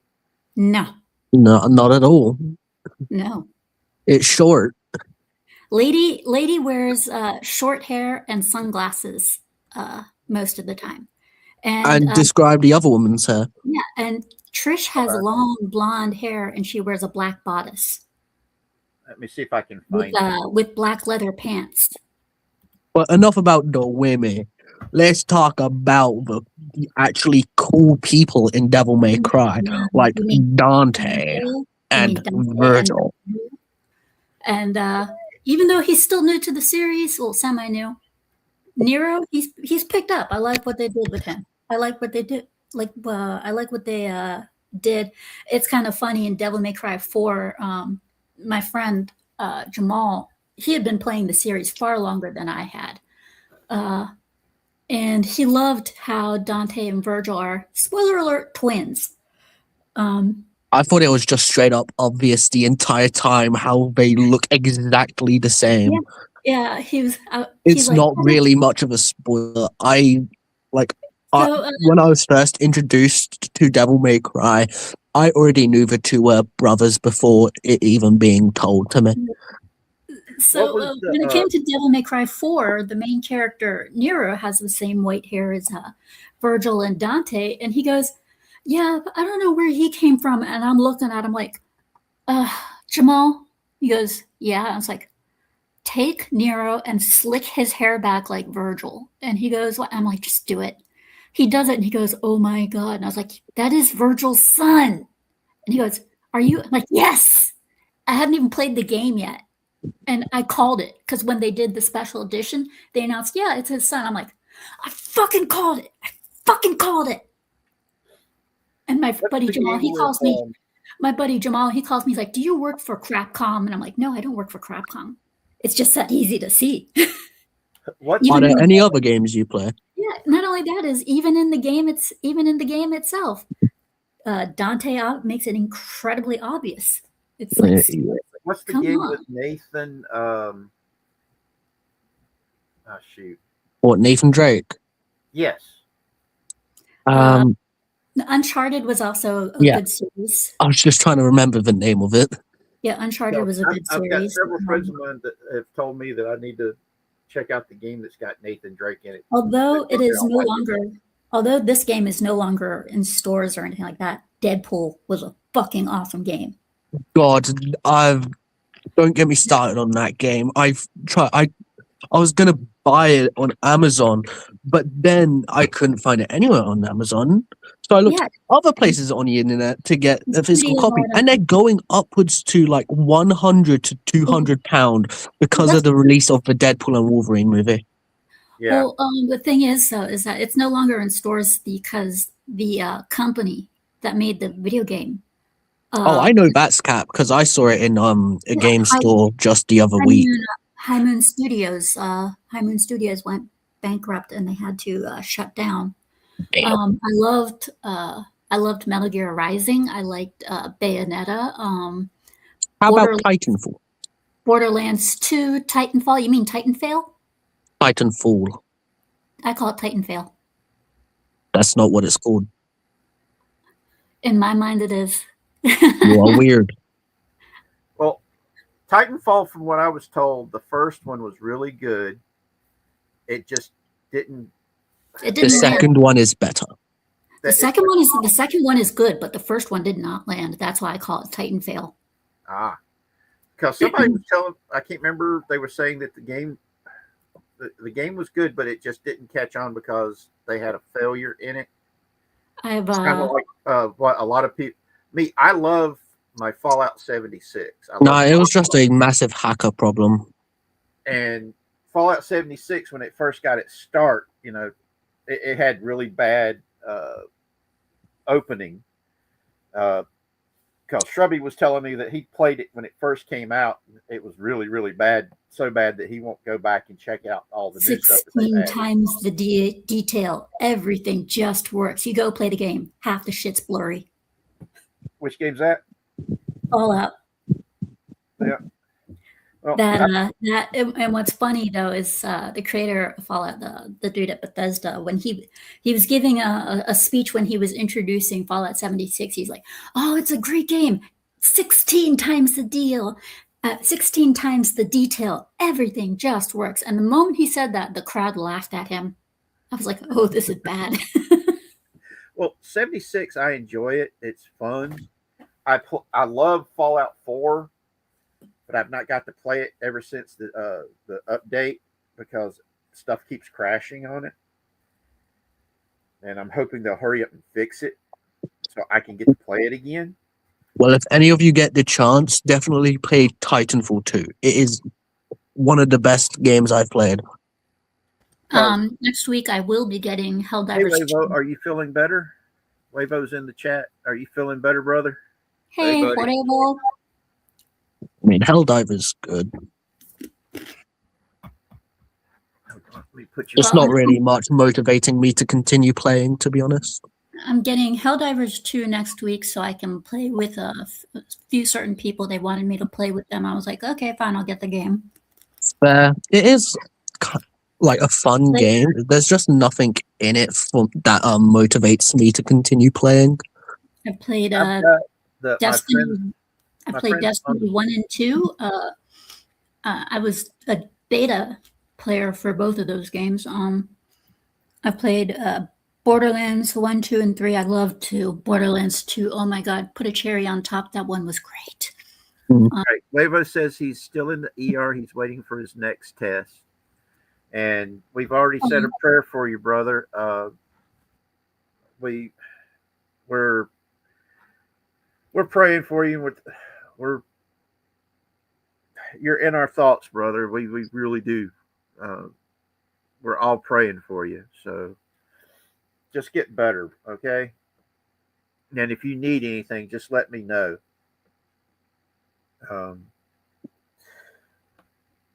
Yeah, we're worried about you, brother. You were saying that. Dang it, my brain just fried. My friends on my BattleTech server that I'm on, they talk about playing Helldivers 2. They also talk about it on the Enclave Strategic Command Discord.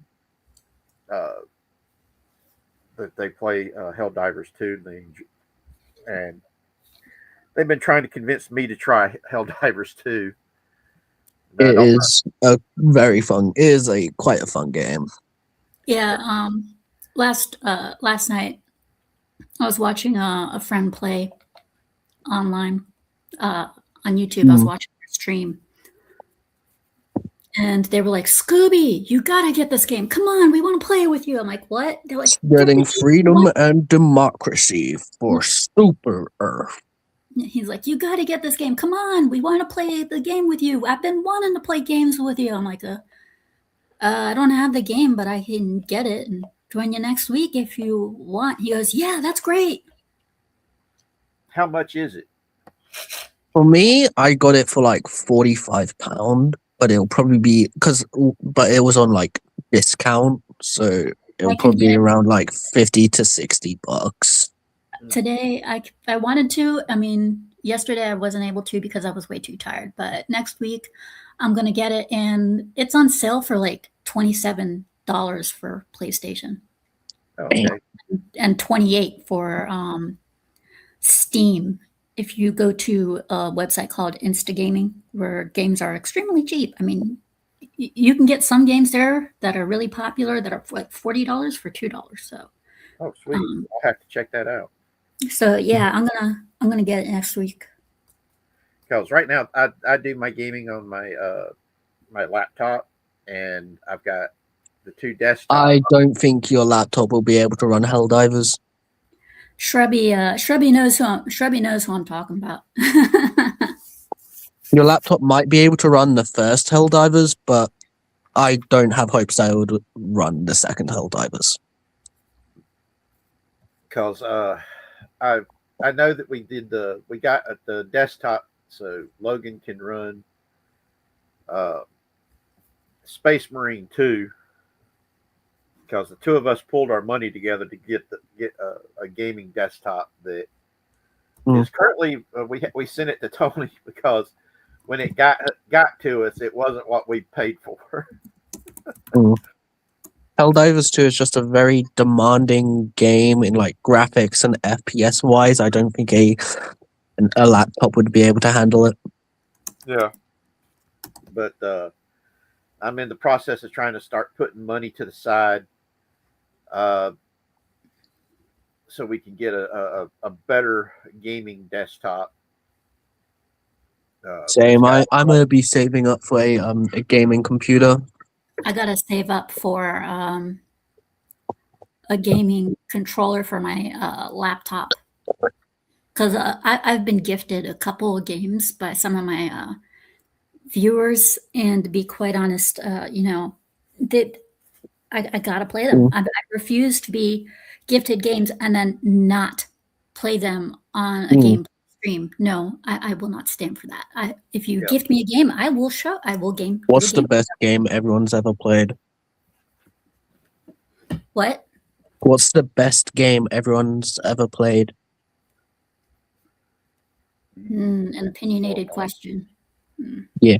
My favorite game is Super Mario Brothers 3. Fair. I gotta say, my favorite game is I have a tie for me. And it's it's from the same series, Devil May Cry 3 and 4. Hell yeah. Wavo says his favorite game is Ape Escape. I've never played that. Never even heard of it. I have.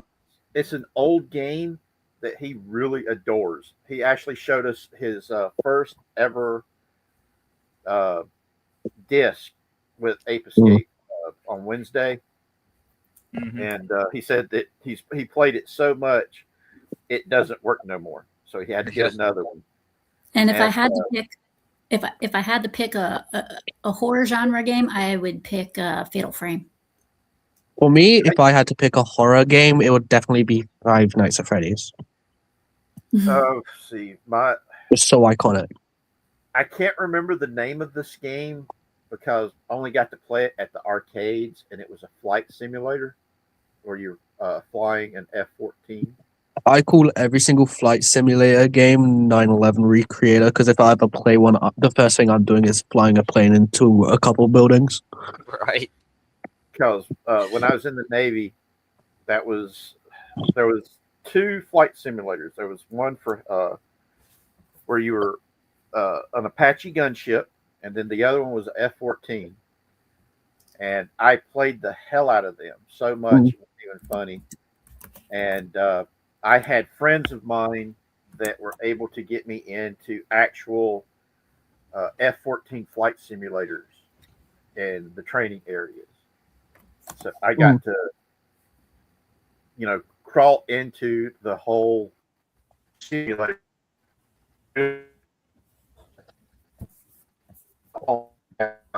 Somebody went robot. Uh-oh. Yep. We have a transformer. It would be Richard. He's turning into tinfoil. We have But in the meantime, I'll tell you about my favorite games, because I only really have 2, which is Minecraft and the main one being Ghost of Tsushima. Ghost of Tsushima is awesome. It's literally the best game I've ever fucking played. And I'm so excited to try Ghost of Yote. I've heard so many good things about it. I'm not going to say anything. Go on. Prepare to be very disappointed. About what? Tell me. Ghost of Yote. Yeah, what The about story, it? the story is incredibly weak, and the I haven't gameplay heard much. I haven't heard about that. People, and the what I've gameplay heard and seen, the story is actually quite good. is kind of it's copy Have you pasta. have you played it? Yes, sweetie, I'm a gamer. It's just I've been seeing a lot of people complain about Ghost of Yote's gameplay and comparing it to Red Dead Redemption, which is not fair at all because Ghost of No, Yote, I wouldn't compare it to Red Dead Redemption. I'm comparing it to Ghost of Tsushima. yeah, it's hard to top Ghost of Tsushima in general. In all honesty, I think it probably would have been much better as a completely different brand. Mm. And what I mean by different brand, I mean like not related to Ghost of Tsushima or anything. Like have its own IP. Maybe it would have done better there. Nah, I like the concept of there being multiple ghosts. But no. If they were going to make another one, they should have done a sequel to that a sequel to Jin's because his story was more than his story was very wrapped in Ghost of Tsushima and the DLC, in my opinion. It still had plenty of places to go for that game. All right. Nah, in my opinion, his story would have been perfectly fine if it ended there. No. With the completion of his conquest to like get the Mongols out of Tsushima, the end of his like the conflict with his uncle and this and like honor and that, and also especially with the multiplayer. If you've played the multiplayer, then you would know there's so much more to go for his story. So yeah, I have played the multiplayer. It's not the best in my opinion, but I'm also saying that it is fine that it ended where it is. They could have expanded, but they put in a place where it would have been perfect if it stayed as it was, and it would have still been good if they did continue expanding. Like you said, it could have expanded, and had they made a sequel, it would have expanded, and that's what a lot of people were expecting and hoping for. And I still say, had Ghost of Yote been a separate IP under something different, it probably would have been a lot more successful. But the thing is, they were riding off of the success of Ghost of Tsushima when it came to this game, which was not something they could have done. Yeah. Weibo said that he found an abandoned gaming PC. Only bad thing about it is the motherboard is broke. You can get a new motherboard quite easily. And he said it's a Skydeck Shadow 3. Oh, that's a nice one. Oh yeah, and I told him to take it up to Best Buy and see if he can get a new motherboard from them. I don't know. Best Buy people are kind of dumb. I know, but that's the only place I could think of. But hey, if you guys do the PC gaming stuff, where's a better place to buy the parts?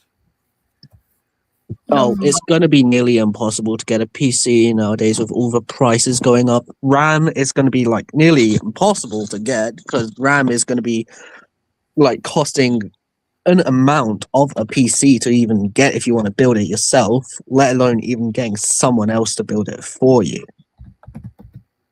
Because only 32 gigabytes of RAM is going upwards of like 100 quid. Well, I was told that by one of the computer gurus that Logan knows that you're better off custom building your own gaming PC than buying one. Because he was yes, that is true, but now is not the time to do it at all. Right, you can't afford fucking none of that parts for. Nah, because the prices are just going to continue to going up for now because all the damn GPU suppliers are only supplying to AI industries. Yeah, that's true. Because I mean, If anyone wants a PC, they're better off just waiting for Valve to release the Steam machine, because Valve is literally the only pro-consumer gaming company there really is that I know of. Yeah. Well, that's one of the things I want to find. I want to find something that works best. This, if you want something just for games, the Steam machine will probably be your best shot. I also want a desktop for my art. That's got the The Steam machine can also probably be goodly adapted for running art software. because that was the whole reason why I first started buying gaming computers was the It runs off. I'm pretty sure it runs off either something called Steam OS or Valve OS, but it can easily be switched over to like Microsoft or something if you want to do that. It can basically just be turned into a normal PC. yeah. But one of the people I talked to when I was talking to the first time I was buying a custom built PC was from Dell Computers, and so this was a long time ago. This was way before you were born, Zach. I had somebody that was like, "Yeah, I can help you set up to where you can do where you pay in installments to get your computer."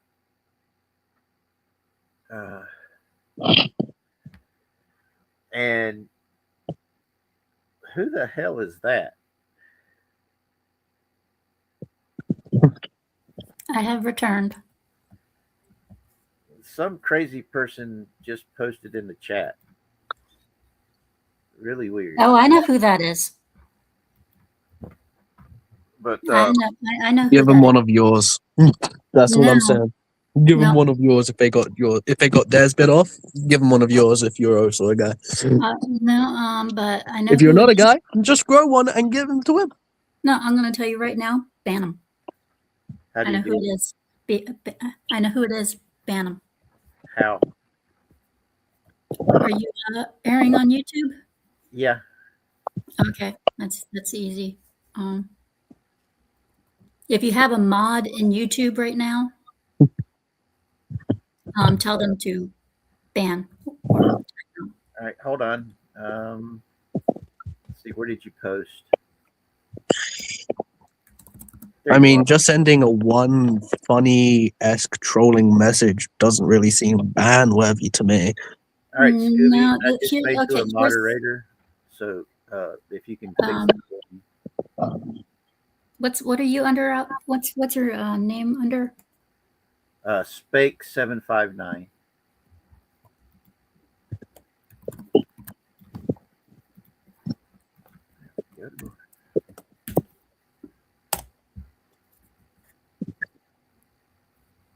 I know who it is, and the sooner you get them banned, the better. All right. Like I said, I just made you a moderator. Okay. And there we go. But anyway, Funny, I- I don't see the comment. I don't see the comment on YouTube. it's weird. Oh, okay. Let's see. And then they And said where they a are. gerbil was trapped in boyfriend's butt. What the hell? Can't get it out. Should And he they keep spammed us eating with it that, milk like, with 5 a or 6 medical times. Yeah, I know who this is. Harvard? You Yeah, bro, you keep doing that. I think that will work. Or maybe just chug a shit ton of hot sauce and burn it alive in your intestines. But anywho, I'm just all right. Somebody deleted it. Oh, thank you, Scooby Pup. All right, that's the first time I've ever had anything like that happen. Shoot. I am going to tell you right now who that is. Okay. That is a person known as Kita. Oh, And they attacked They go after every single account that they can think of under multiple different names and spam nonsensical stuff like that, and so on and so forth. So yeah, they are big problem causers. They've attacked Hypnotic's channel, my channel, Sonia Lysette, Pouty. They attack a lot of people with the exception of one person. I'm not going to say their name. Sorry, I had to go AFK for a bit. Could you repeat that? I'm sorry. Whoever this person is, they're really messed up in the head. Could you explain why? Because I wasn't able to listen because my mother was trying to talk to me. Well, here's one of the spam messages that they posted. Yeah, funny. And they posted it 1, 2, 3, 4, 5, 6, 7, 8, 9, 10, 11, 12, 13, 14 times. Yeah. They posted this one about a gerbil trapped in their boyfriend's butt. 1, 2, Yeah, that one was also kind of funny. 5, 6, 7 times. They are notoriously known for spamming, and then once you get them removed or hidden or whatever, they'll go make a fresh account, and then they'll do it again, and then they'll do it again under various different names. Oh. I didn't think I was big enough for something like that to You're happen. not. And that's the thing, though. He'll do it to any channel. He doesn't care who it is.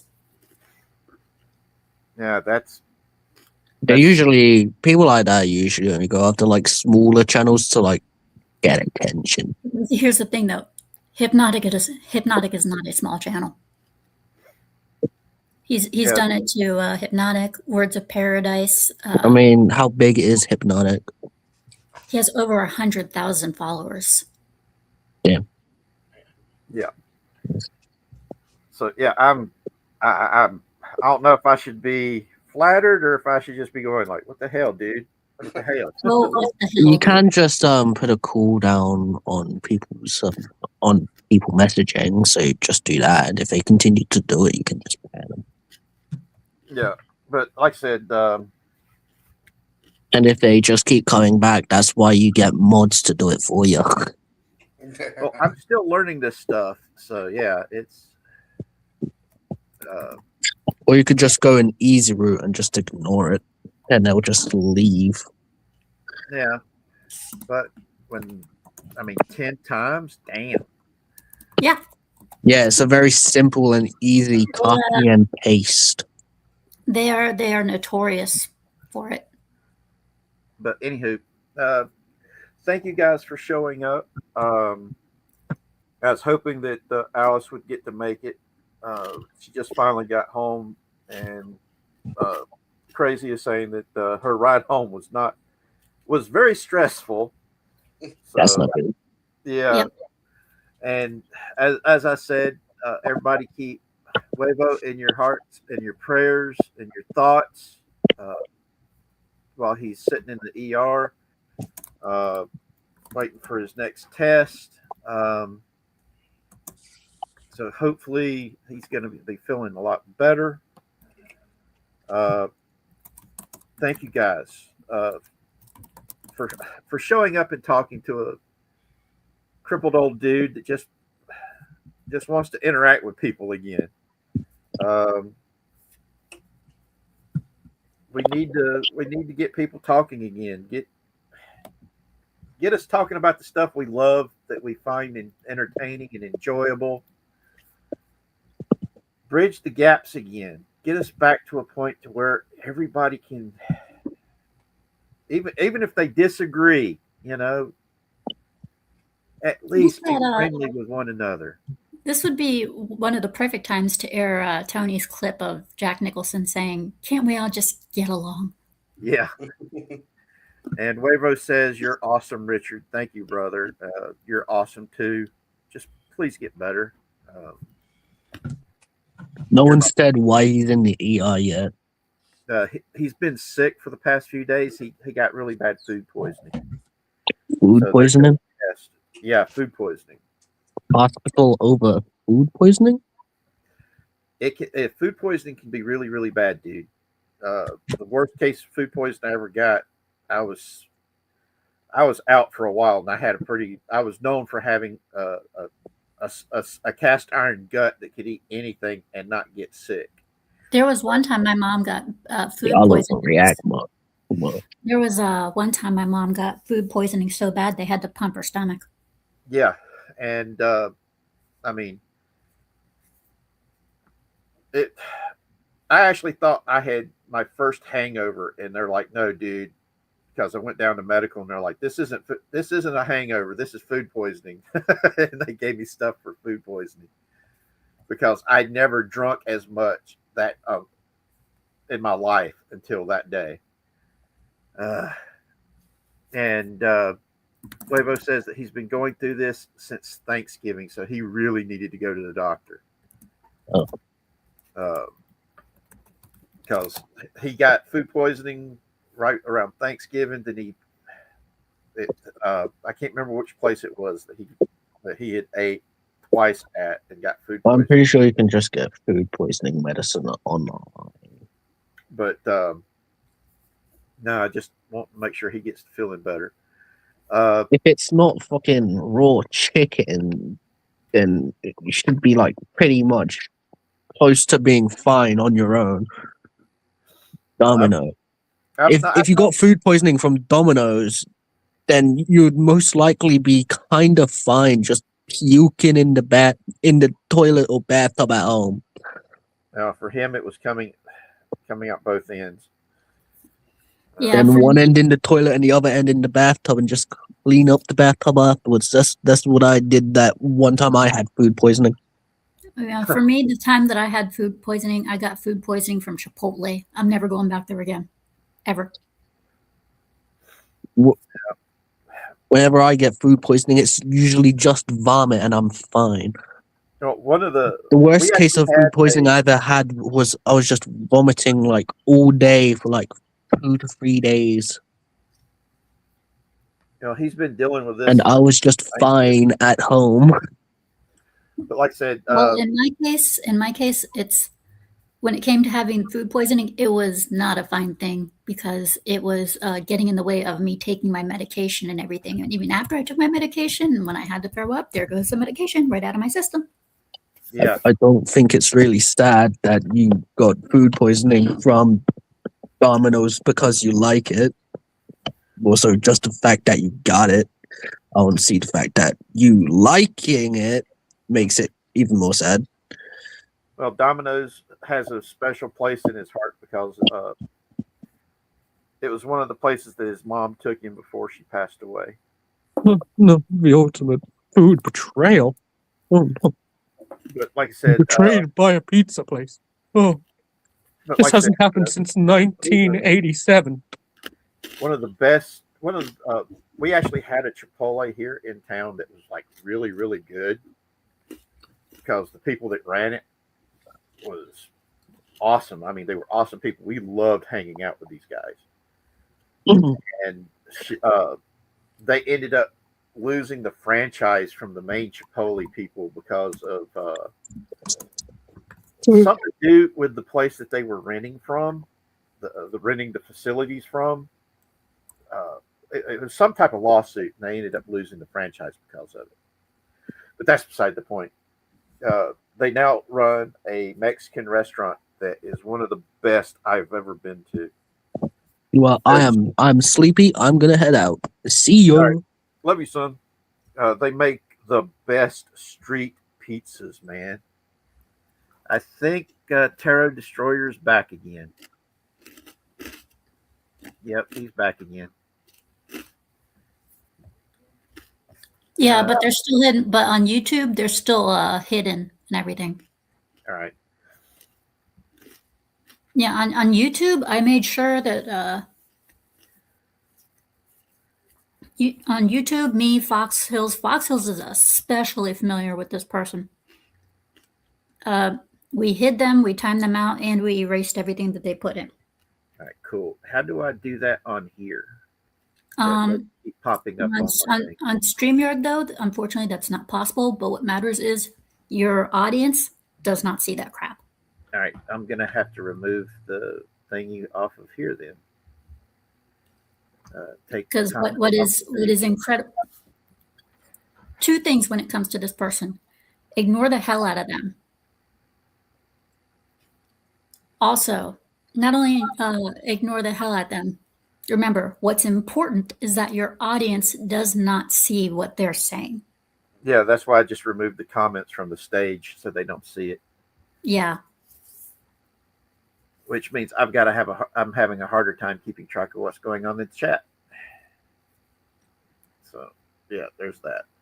But anyway, thank you guys for coming. As I usually close these out, I say let's be the positive change in the world that we want to see. Share what you love with others, because in all honesty, this world needs a whole lot more love in it. And the only way we're going to do that is by being a positive change, by being the example. That's how you make real positive change in this world. It's not by using your car to block the damn streets. It's not by burning down a city because you're protesting some type of inequality. You make the positive change by being positive, by being loving, by being caring, by doing the right thing. Be the example. Be that example. Make things better. Because this world needs more love in it. We're so divided right now. And we don't need to be. The mainstream media has allowed themselves to be the dividers of us. And just like it comes to the fan fiction, telling the stories that we want to see, that we want to hear, we've got to be that positive change. These fanfic creators that have been doing the AI videos on YouTube for Star Wars, people are flocking to them because it's telling the stories they want to see and they want to hear. And they're making it a better way, a better place. So it's something that I think we should take that example in it and expand on it, everybody. So let's go out there. Let's be positive changes. Let's be examples to others. And share the things we love. This world needs more love in it. And never forget, you're not alone. And you are loved. I know this for a fact. Because I love each and every one of you. Y'all be blessed. Have a good night. And please pray for Wavo that he's getting better. And we'll see you in the next live stream. Mm-hmm. Be blessed. And I love you. And as Tony says in the end, trust us.